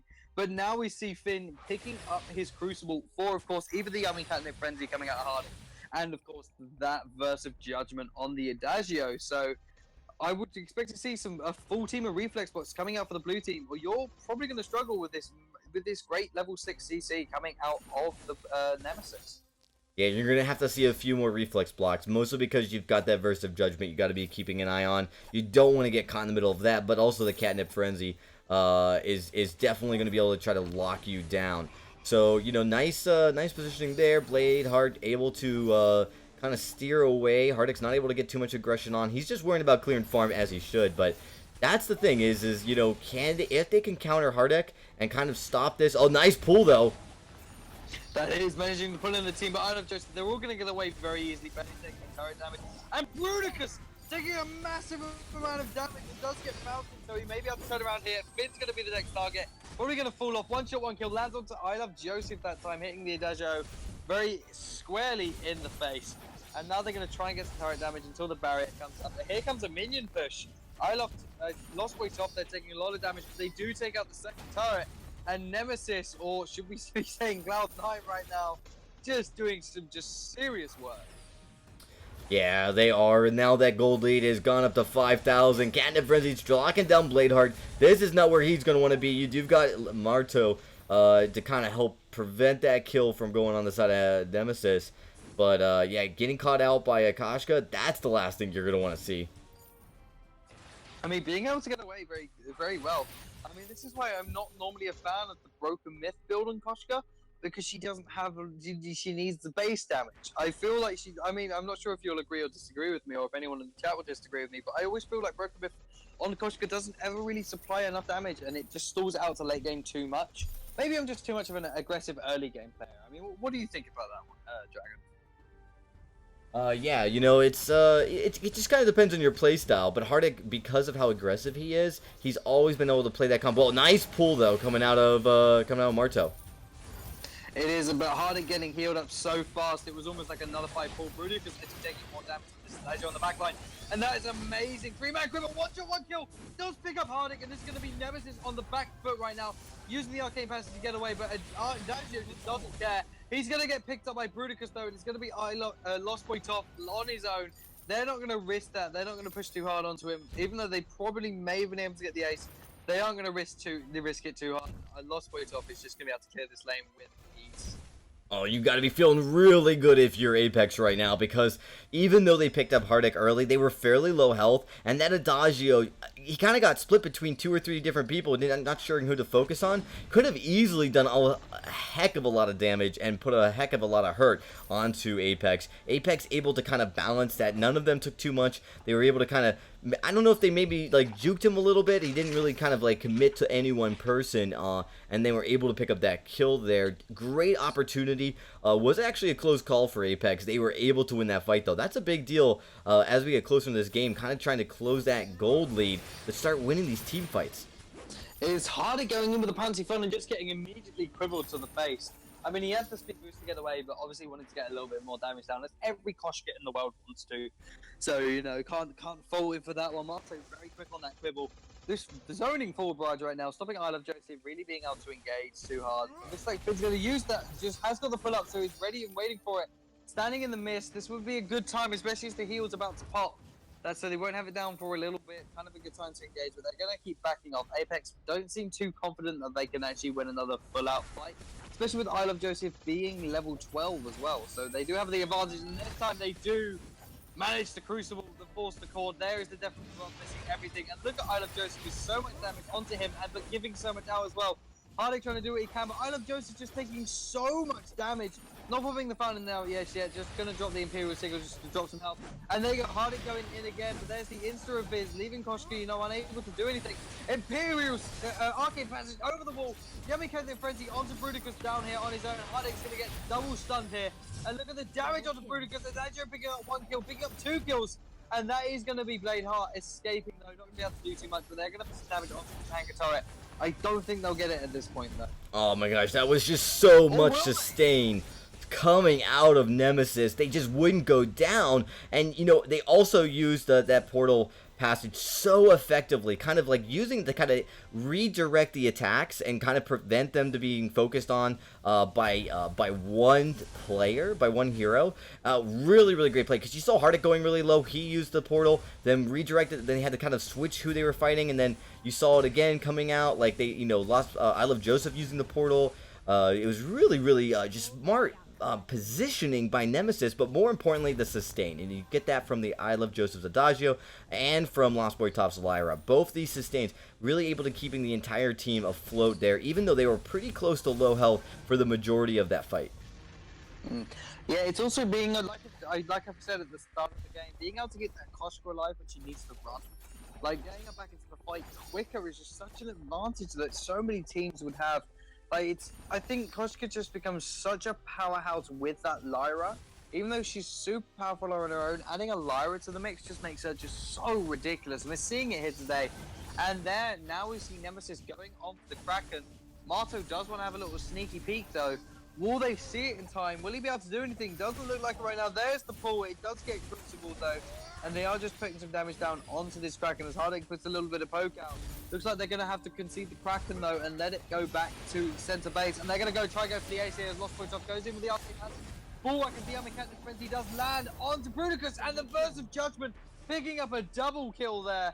Absolutely beautiful, and Bladeheart's going to try and get away. There's the Imperial Signal there just to give Hardik just a little bit more of a speed boost. Base cats come out, and that is definitely going to be Bladeheart going down. Hardik with the 20 depth to pick up a kill, and they're actually going to tank a turret here. They believe they have enough damage. Let's see if they can take out one turret. Will they move on to the second? I wonder. They are. Looks like Nemesis want to finish this game off right now. Hardik taking maybe a little bit too much damage right now, but they want to finish this game out now, Dragon. They do, and they're doing so much damage, but was it too much too late? Great Crucible. That would have been devastating if that Crucible had landed, because it would have pulled them really close to that Sanctuary. But look at this. They're, again, maneuvering between those portals to kind of just keep doing a lot of damage, and that is GG, Billy. It is absolutely fantastic of GG. There's a one-shot, one-kill just because, you know, one-shot, one-kill's OP. And that was unbelievable. I mean, it was such a low kill game as well. It was only 9 kills for Nemesis, and they were ahead, and only 4 kills for Apex. So, you know, it shows that, you know, you don't have to get a ton of kills to be awesome. Yeah, no surprises coming out of the builds. You do see an Eve of Harvest onto Bladeheart, though. Bladeheart having to go a little bit more defensive early than you would like to see on the Sky, and choosing to build that Eve of Harvest, which is pretty standard, but short of building maybe a little bit more CP or Frostburn to kind of lock down Nemesis, because Nemesis was very mobile. I mean, you've got that speed boost that comes out of Lyra's A. You've got Koshka moving so quickly, and then, of course, tier 2 boots on everybody with a tier 3 boots on Lost Boy. They were very mobile, moving very quickly, and extremely defensive. Look at that defense on the side of Nemesis. They were just able to kind of live through everything, and the sustain coming out. Lost Boy Top doing such a phenomenal job with his fountains, his crucibles. He's able to give his team such sustain was, I think, really the name of that game. That really what won it for Nemesis, because they'd lasted so long in those team fights. Yeah, that's just the power of that double heal. You got a fountain, you got an Imperial Sigil, you've got, like, even though the Adagio heal does fall off because it scales with health, like, just so much. I mean, we got something in the chat, so it would have just been the perfect heal comp. Like, imagine like that extra 30% as well, just keeping an Ozo alive as he sustains himself. That would be amazing. But for the game that we just saw, like, I said it at the start, I did call it, like, if Koshka's able to sustain longer than she should, she just becomes an ultimate powerhouse. She becomes a bruising, bursty hero, and that's what we saw. And Hardik was just taking full advantage of that, just complete professional plays. Almost jealous of the Koshka skill right there. He's the absolute best. I mean, Hardik's world-class Koshka player, so you let him play Koshka in a patch where Koshka's pretty strong, you're definitely playing with fire there. Well, Billy, we are going to get ready for game number 2 in just a moment, but don't go anywhere. We are going to take a quick break. After this break, though, game number 2 between Team Apex and Nemesis will continue. We'll see you guys in just a bit.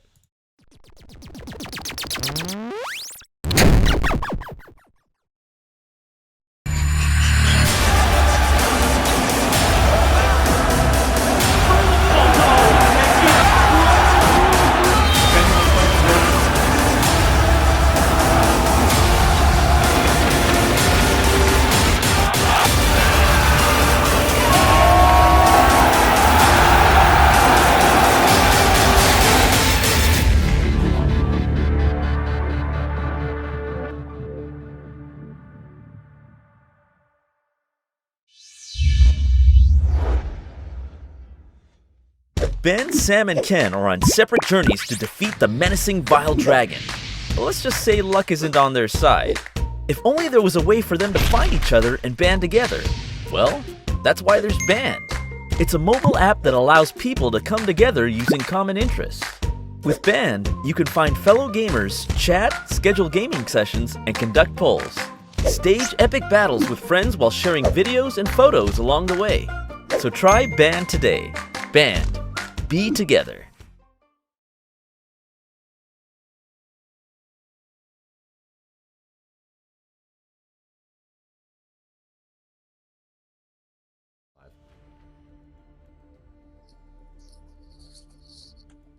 Well, welcome back to the VISPRO League. This battle between Nemesis and Apex has been heated. Nemesis taking a game win with that heal comp, with that OP Hardik Koshka. So I'm ready and wearing to see what they're going to go for now. I've got my OP analyst right here with Dragonborn. How are you feeling, Dragonborn, for this upcoming game? Feeling good, Billy. And you know what? That was what we were talking about in the first game with the ban of Samuel on the A side. Samuel's very OP, and a lot of people are like, why would you ban an OP hero on the A side? You won't be able to pick him up. But it's kind of a strategy. There's many OP heroes this patch. Oh, we are going to take a quick detour here as we get waiting for this game to start here. But a lot of teams will ban out one of the more powerful heroes to kind of say, look, we're taking him off the board. We know you're going to ban him from us, so we're just going to ban him first so we can see what you're going to ban, because that can be more telling about what your draft is. Because let's say you're going to run a Sky, you want to ban Taka. Well, if you force them to ban Taka second side, it kind of reveals that plan, that strategy a little bit better. So as we get ready, looks like we're back into the match, though, so we should be able to get this started. We should be. Maybe Hardik's running into those issues. I'm not sure. Oh, he banned Sammy this time, so we know he can actually pick a hero. And they're gonna pretend to ban the Ozo here. So it's gonna be something. Maybe I hope there's the Taka ban. Now I wonder what they want to pick this time. Will they just pick up the Finn instead of giving it away? Will they go for the Kestrel because Kestrel's insane? Will they pick like another Koshka again? Will they pick up Koshka first pick instead? Will they go for the Lyra? The anticipation. Oh, there's a Lyra pick. There it is. I don't know why it took so long for me to get to Lyra. That's why I don't leave the draft in my team. Well, I mean, Lyra's a natural pickup. Lost Boy Toph definitely going to want to play on that Lyra. Knows it's very strong. And it's great at kind of preventing what can be a snowball comp where you've got those aggressive assassins like a Koshka or a Taka. Taka's, of course, being banned out, but there's a lot of heroes that just do so great at engaging, the ability to jump into a fight. And Lyra, she's great. She just shuts that down. Her bulwark says, nope, you're not passing here. You're not going to be able to jump on my team. And that is a very useful skill to have in a team fight, because a lot of these heroes have that ability. Yeah, they shouldn't have given Rhyme the Gandalf skin. They should have given it to Lyra. And every time she did a bulwark, but it's just like you shall not pass. I think that would have been epic. As you see, make that happen. That'd be amazing. But anywho, there's the Adagio pickup. They're not giving over the double heal again. They're going to take a very nice and powerful Adagio. And Adagio counters Saw, and they're going to go for the Saw. Like, that is very ballsy. Really ballsy. That's really saying that, hey, we've got this. There's nothing you can do. We're better than you. And, see, Nemesis is a good team. They're very, very strong, but that's can be sometimes a little bit of overconfidence, and it can come back to bite you, even against the opponent that in most cases could be considered inferior.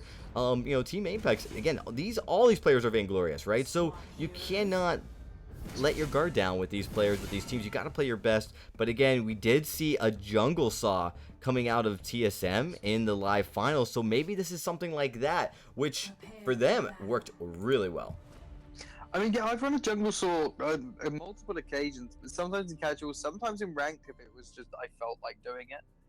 And it really does work. I mean, there's not many junglers that can really, like, especially with the CP saw. I mean, in the early game, who can stand up to him damage and can really engage in on him. So you're more than likely going to win every first fight, unless it's obviously an unfair 3v2 because your lane doesn't rotate. But it's just actually a really great idea. We do have I Love Joseph on that saw, so I can't wait to see what's going to happen. Do you think Weapon Power Sky and CP saw today? You know what? You know, when Saw going down to the jungle, we do see that Weapon Blade early, but he could still go CP. Maybe the Weapon Blade just to kind of help with that early game farm. And I think this guy's gonna stay weapon though. We've seen this trend in North America where the skies have continually gone red. It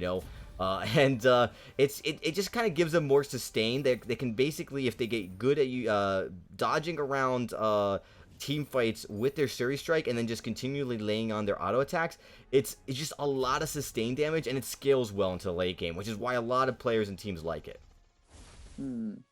Especially if you're good on it. I mean, I see, but no, it's definitely a CP soul right there, as we have down there. I mean, he's got that crystal bit, so I wouldn't be surprised if we do see that weapon power Sky. That is just so great. And I Love Joseph with the Forensic Fire, not really doing too much, trying to lay the law, trying to put some damage down onto Bladeheart right now. He is at half health. Shank's not going to finish him off just yet, laying some damage on the Bruticus. I don't think we're going to see another aggressive, ridiculous Nemesis play. Yeah, I mean, but there's going to be a little bit of a pushback here, and they've got to be careful. They've got to respect this Adagio, because Adagio's able to do a lot of damage, but Hardik, again, he loves being aggressive, and nice Surrey Strike around that Quibble. Man, he's just so good at kind of sidestepping where he thinks that damage is going to be falling, and with such a large AoE as you get on that Quibble from Finn, it's super hard to dodge, but Hardik, not a problem, man. He can dodge for days. It's like his prediction's on point. He's actually psychic. That's how he does it, you see. Nah, But I Love Joseph gonna have to back away from Bladeheart right now, kind of dancing against each other in these bushes. Neither of them wanting to sit still. The red team is entirely down here now, so they can help it out. And now we're just gonna see I Love Joseph underneath a flare, and he's just gonna back out of that one. He doesn't want any of that noise, but no, he stays. And he just misses his tops. He just misses them, and instead he's going to put some damage out onto the slave. I don't think he's going to kill him. Oh, Bladeheart. Oh, he might.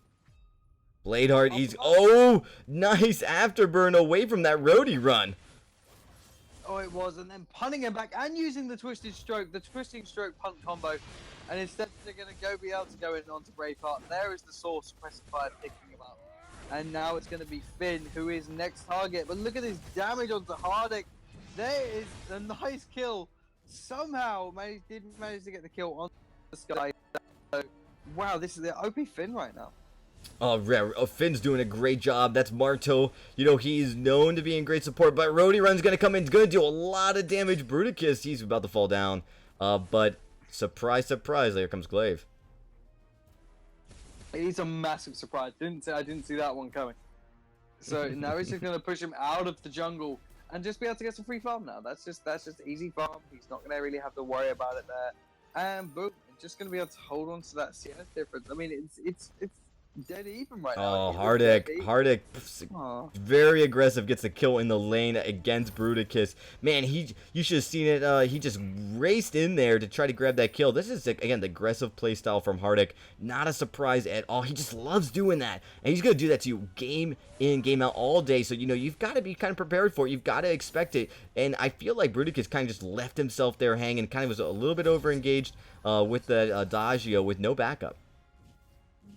Yeah, it does hurt. Obviously, you can't predict every engage that comes in, but I'm sure he's going to be a lot more careful from here on out.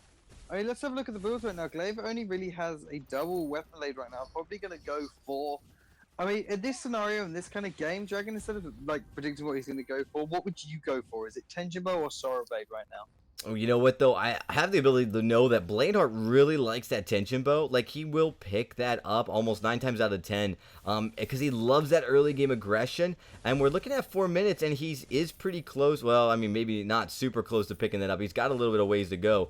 But he's been known to pick that attention bow up on the glaive even as late as 6 or 7 minutes. So it's kind of his preferred method. We'll see if he's kind of weaned his way away from that decision, because typically it does fall off a little bit if you don't pick it up super early. But again, you know, he's had some success even with picking it up a little bit later than convention. Yeah, which is it's always good to see that people can actually do that kind of thing. Pull these kind of weird plays off that the rest of us can't. And they are putting some pressure under this tire. Apex just forced underneath. They can't do anything about it other than just kind of ride the storm out right now. If they were a summer party crew, they just have to ride the wave. Oh, well, you know, but I mean, the thing is, the Saw going Crystal, there's not as much pressure to have this early game down, and yet they're still continuing to push this lane and put that early game pressure that they need.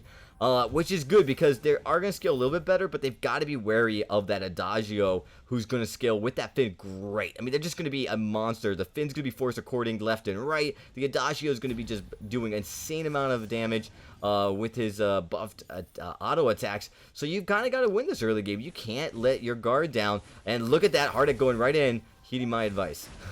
Yeah, just going straight for it, and down goes Brutus. Want to put the damage on Sparta right now. I think instead they're just going to push the lane and maybe get a couple of turret ticks of damage down. But I don't think they're going to be able to. Their lane was cleared pretty effectively. They've got to wait for the next push, and I think by then they're going to have some support into the lane to stop this Hardic push. But no, they're going to be able to get some nice turret damage down, I think. Yep, they respecting this comp, trying to go for this early aggression. They're not going to take their foot off the pedal, at least thus far.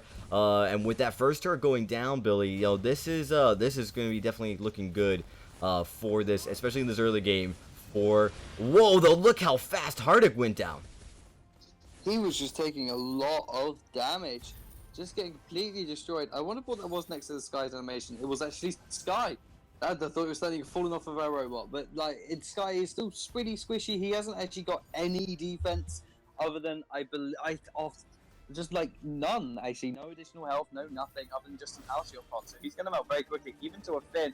And I Love Joseph is in a bad spot, but the roadie run distracted.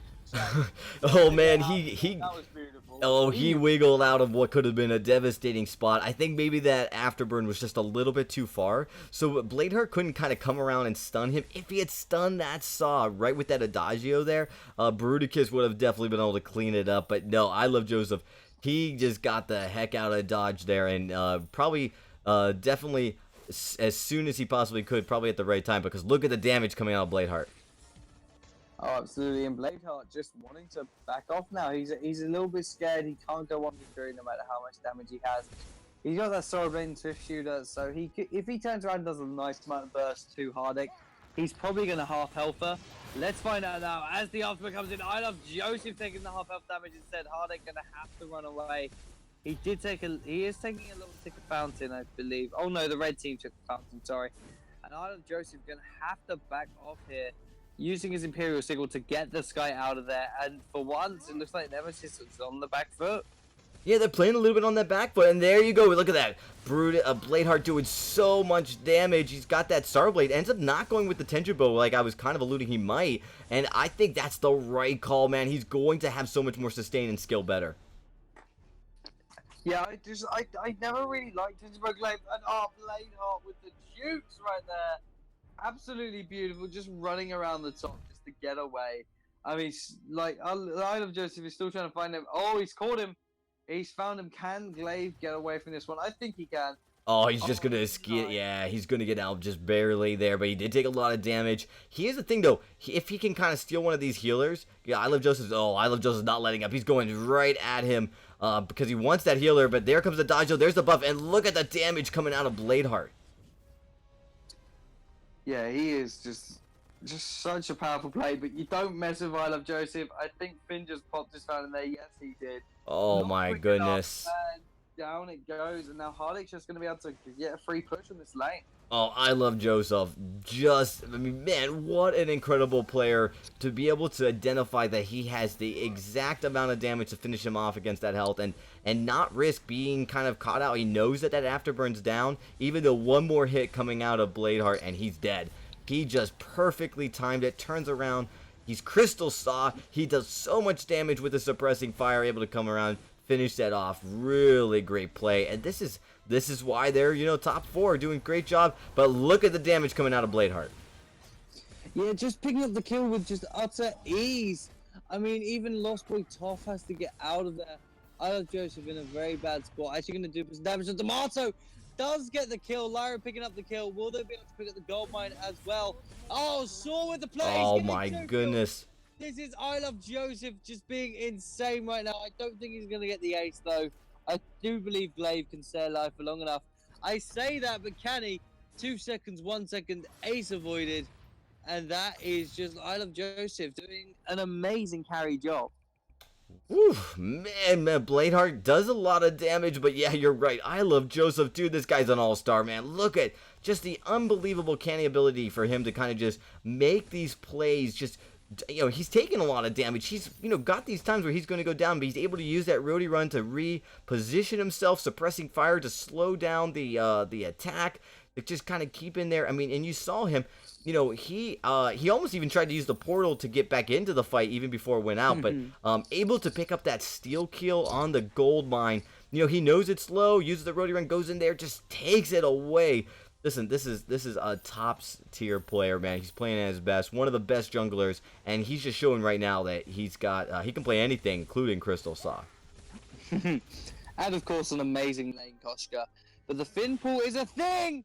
Oh, it just clipped I Love Joseph's heels right there, and he was in the flare, but they're gonna back off from that one. Bladeheart is zoning out with the afterburn, and it's gonna be Lost Boy Toff trying to do what he can. That 1,000 damage B just doing work. Did you know a full suppressing fire does 1,000 base damage? It's an insane amount of damage on this Crystal Saw. He's got a broken myth and a heavy crystal prism. He's going to be he's going to be hitting like a truck, and he's going in there, and you know what? He's not even started. And look at that. That's suppressing fire so much. You do see the nice afterburn to just help Bladeheart not take any more. I don't think Lyra is going to be able to completely take him all the way down to 0 health there, but still, he's not risking it. Doesn't want to even get close to getting engaged on. Backs all the way up, heals up a decent amount, but this is going to be a turret here for Nemesis, and their early game is looking strong. The early game is looking kind of much better than it normally should do with the CP Saw. So maybe it's the Sky bringing it back for a team, but I just think this Hardik is just... Sorry, I Love Joseph, on this Saw, is just playing like an absolute godlike legend. Yeah, you know what he's saying? If Vonsy can do it, so can I. This Crystal Saw is not nearly as hard as people maybe think it might be, and he's definitely showing how to do it right now. So hats off, man, to him. It's only 12 minutes in the game. He's level 11, but he's going to be up to level 12 in just a few minutes. And it just... I don't see. I'm trying to figure out what Apex can do here. You've got this Lyra that's going to just definitely scale well into late game as a support. Really protect the Sky, and that's the key, right? The Saw seems to be doing just fine. He can roadie run in and out. He's got tier 2 boots. But the Sky's going to be jumping all over the place, and if Adagio and Glaive and the Finn can't lock that Sky down, that's just going to spell doom. I mean, and we already have seen that kind of play out, right? They haven't been able to lock down Hardik. A couple times they got the kills, and there's so much damage coming out. Oh, nice force to core, but into a death from above. Yeah, and now we're seeing some damage coming. I mean, Adagio almost falling right there. Sword to get a nice shank off, and Sky picking up the kill. I'm pretty sure this is going to be a very clean ace, and that's exactly what that is. This is Nemesis with just more and more aggression. Jealousy is sinking in right now. Oh my goodness, yeah, they're just unbelievably strong right now. They were able to fend off that really strong damage coming out of Apex. Apex is doing a lot. I mean, really able to pack a punch there. Bladeheart just ripping through that Sky, but you know what? They were able to survive through that early game damage. They're starting to finally get to the point where they're going to get a little bit tankier and less squishy, and they're just showing what they can do mechanically. They're going to be able to just rip through Apex here. if Apex wants to get back into this match, I really think they've just got to play a little bit more conservatively now. They're starting to fall off as far as that mid-game aggression from the Glaive. And just play around the Adagio here. They've kind of, Glaive going in so aggressively, they kind of fail to remember. And look how fast he goes down. Oh my goodness, Billy. That's just... It's insanity. I mean, look at Bruticus going down now as well. Saw with a fantastic 1,000 damage shank there, just to put some salt in the wounds. Like I said, CP Saw is OP right now. He is ridiculously powerful. Like he's now more fun than ever. Go and play him. Go and have some fun with him. Because right now you're seeing what a good CP Saw can do, and that good CP Saw is arguably one of the best players in the game. So he is absolutely just doing it so much justice right now. Yep, that he is. That he is. Gold lead is just, it's almost 10,000. We're got an 8,000 gold lead. Plus the CS, it's not even worth discussing. We've got almost a 20, in the lane, 30 to 40 CS lead. Although in the jungle, Bladeheart has done a good job staying close to I Love Joseph. He's at 66, actually surpassing it, but it doesn't matter because I Love Joseph on this Saw has been able to get enough damage to basically just wreck Glaive. And man, we see Bladeheart drop his health bar so fast once he starts taking that damage from that Saw and from Hardek Sky. So, you know what? It doesn't really matter at this point. But the gold lead, because of all the turrets down and everything, is definitely go. Oh, but I Love Joseph may have picked the wrong fight. Oh, going down so fast in this Glaive, and it looks like it's going to have to be Hardek trying to do what he can. Look at this, just so much happening right now, but the first judgment does come down. And it looks like Nemesis may be going down, but you don't mess with Lost Boy Toff right there, and he's massively quick reflexes.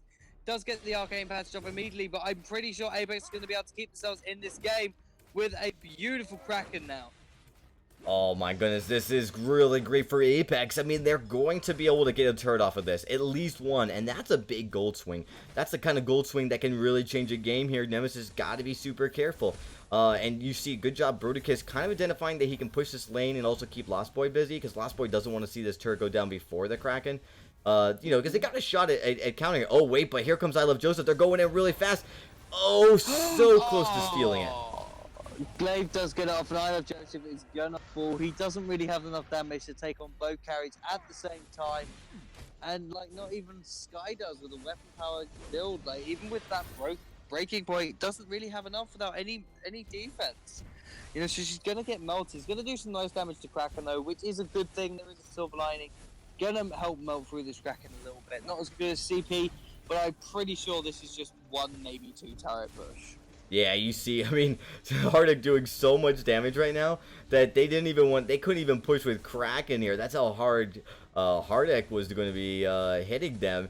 They had to actually back out. So the Kraken's at half health. You do see Saw coming back online, but they've got to be careful. They can't risk an ace here with this Saw push, and with Marto going down. Oh, look at the aggression. Hardek, he's not even going to miss a beat. He's going right for a team fight. Yeah, he is just going in. He wants some of this damage, and he's going to get punished for it. But Joseph is going to try and pick up the slack right now. The Kraken is going to fall, even if it takes out another turret, but they're going to go back and make sure that it doesn't really move too much further.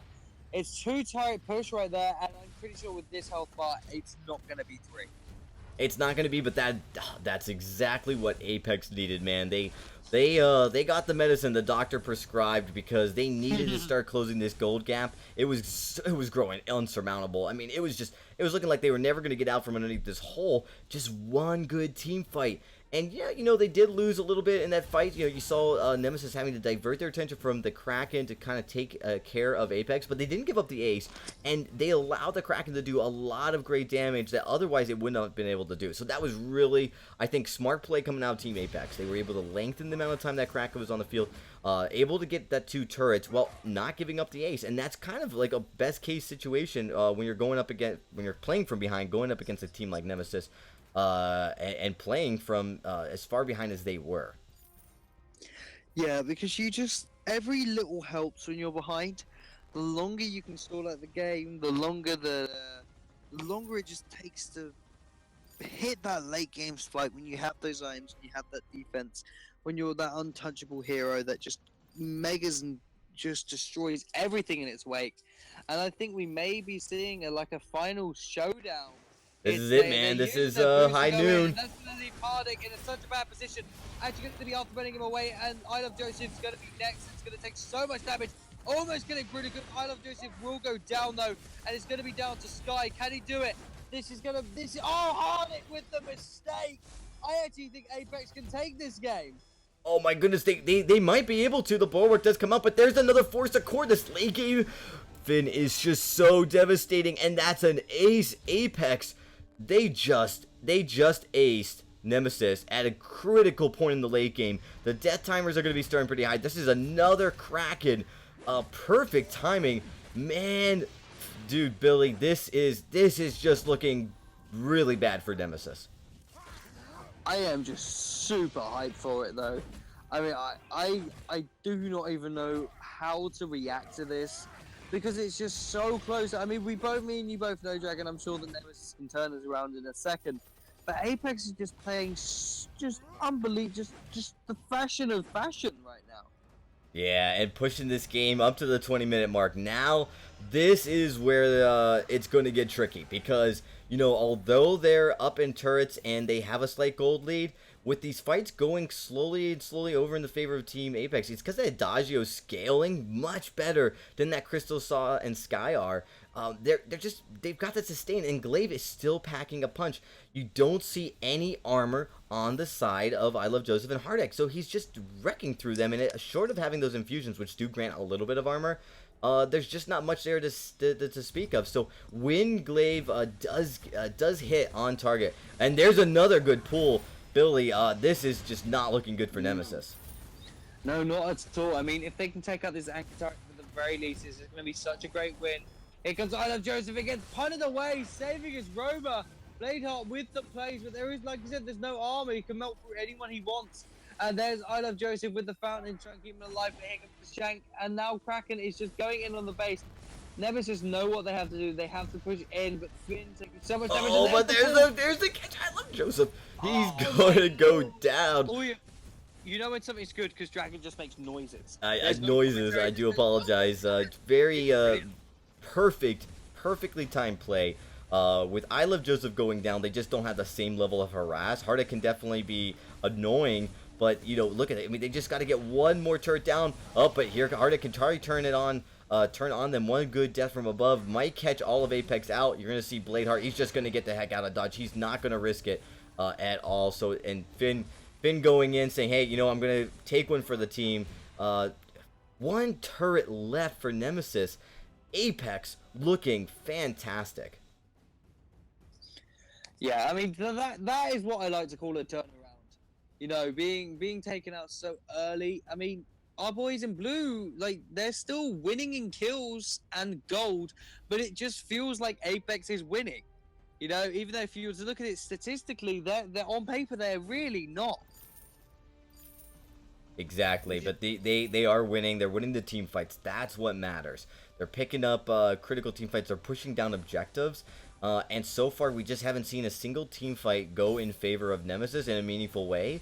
If this keeps up, Apex could pull out this victory. It'll be the first upset tonight. This is definitely the longest game we've had tonight. And so, you know, if this keeps up, man, Apex has got to be feeling super good right now.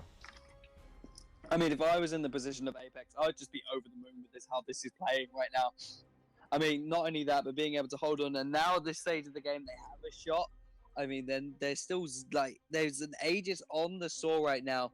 I mean, I prefer to see, like, so they can finish off. I think, is that a double heavy prism he has? Yeah, got that double heavy prism, like, building that out as quickly as possible so he can get that Crucible as well. Just to help block that Finn. But there's so much shield on the side of, Apex that I don't know if the double heavy prism's great. He could probably use more pierce damage at this point, but it really doesn't matter. He's just gonna, like, kind of back off a little bit. The Kraken's up. Actually, Nemesis is gonna say, all right, we've got the vision in place. Let's actually wait for a surprise attack. Oh, and there's a catch out. You do see a nice pull, but it's not gonna do that much damage. And it looks like they do split Nemesis, but they get caught between a rock and a hard place. Billy, Nemesis just turned this right back around. Oh, they did. Like, that's how you do a thing called a comeback. And that's how it's done in spectacular fashion with a minute timer now. I'm pretty sure that Nemesis just pulled it back, And I Love Joseph with the troll. He does survive, takes a turret shot, and that was something, but that was very risky. Well done, but that is Nemesis taking a win, most definitely. I don't even think they're gonna come down on timers. I Love Joseph surviving on no health yet again. That dragon is what I like to call a GG. Yeah, and that is a comeback from a comeback. As Nemesis does finally pull out the victory there. 24-minute game, man. Your Apex, you feeling a little bit good about that game. That was a hard-fought game. Man, everyone was taken to the absolute wire there. What the brink and back. But Apex, so sad, devastating. They must feel the fact that they couldn't pull out the win. But they've got to feel good about the fact that they were able to hang with Nemesis all the way to the last second there. Way into the late game. 24 minutes. That's definitely something to be proud of.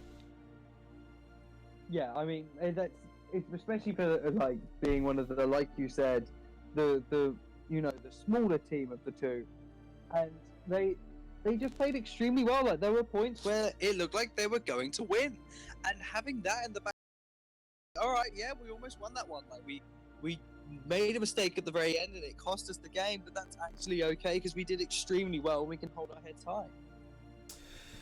Yeah, and that's exactly what happened. It's unfortunate to go out of the season without a win in the final week. Enforcerz and Apex both falling. Nemesis picking up that win. They now have 9 points total for the season. They're right behind Team Phoenix, so they are going to finish 3rd place. We'll talk about the standings more in just a little bit. But I really like what Bladeheart did. I felt like Bladeheart did a great job. His glaive play is really good. He's been playing a lot of it actually, and we've seen refinements. And this is one of the first times I've been able to see him avoiding that tension bow completely, going right to the Sorrow Blade, and then picking up that Bone Saw, which we don't see as much of this season.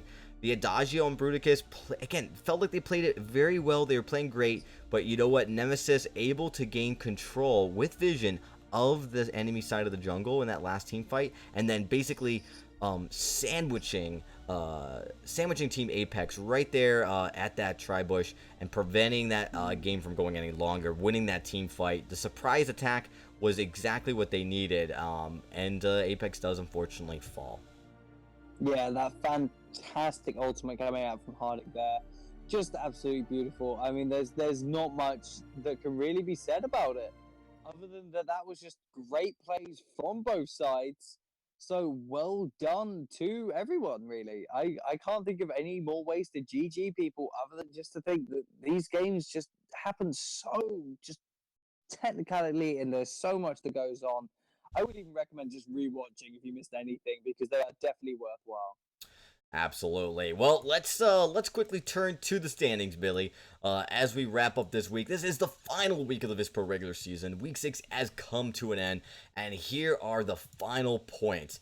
Ladies and gentlemen, it is of course Hammers Esports. They got 12 points. They have been undefeated. All 12 points available for the season they have obtained, so they are sitting at number 1 spot. Team Phoenix with 10 points, so they only lost 2 games. It's pretty commendable. Sitting there at 2nd place, Nemesis now with that 2-0 sweep over Apex. They got 9 points here, getting that 3rd place spot. And then 4th place, the 4th and final spot to make it into the championship week, is Team Solo Mid at 7 points. Now, Team Solo Mid, they actually had a really strong second half of season, because that first half of season they were not playing well. They actually went, I think, 1 point, and they only had 1 point for a good duration of the first half of the season. It was this last second half, man. They just, I believe they almost went undefeated, barely dropping a game, and really showing that they were the team to beat. And of course, we saw that on full display as we watched the live finals.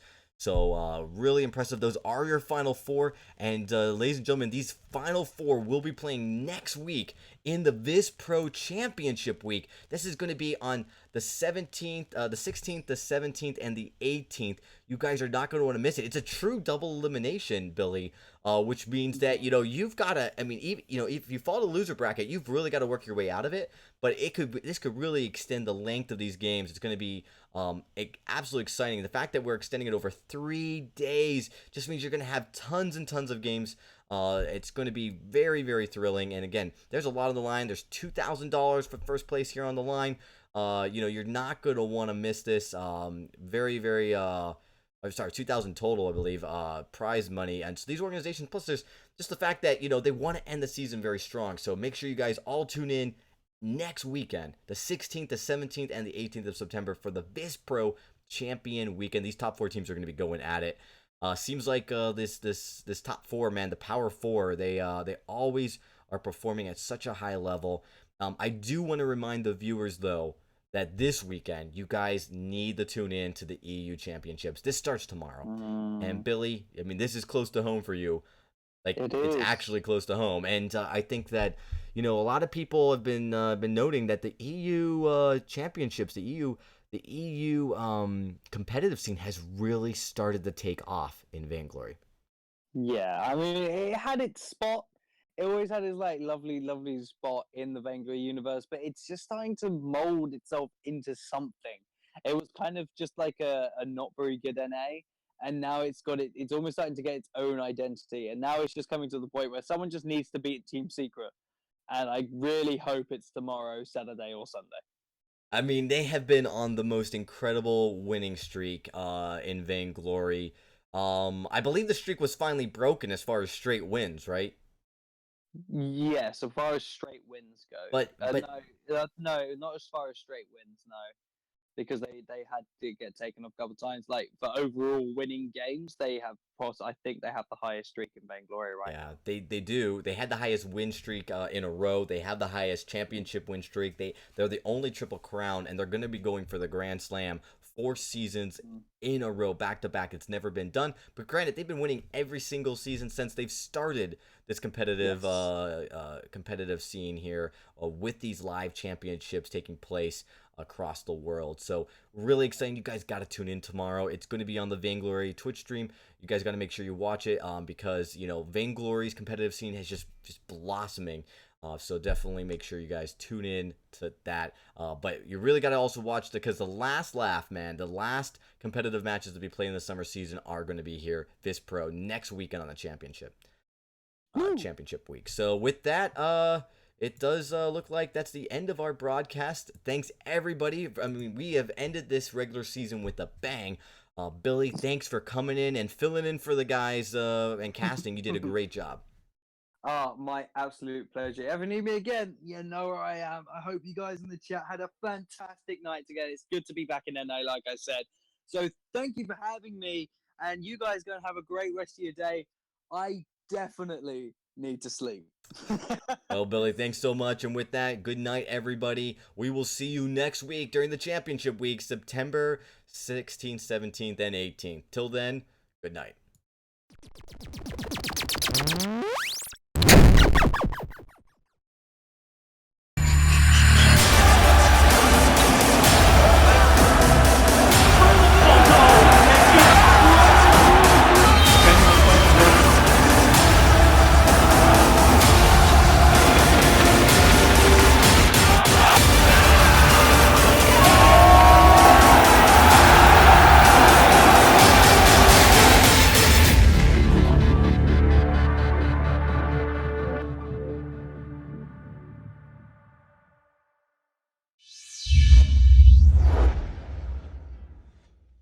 Ben, Sam, and Ken are on separate journeys to defeat the menacing Vile Dragon. But let's just say luck isn't on their side. If only there was a way for them to find each other and band together. Well, that's why there's Band. It's a mobile app that allows people to come together using common interests. With Band, you can find fellow gamers, chat, schedule gaming sessions, and conduct polls. Stage epic battles with friends while sharing videos and photos along the way. So try Band today. Band. Be together.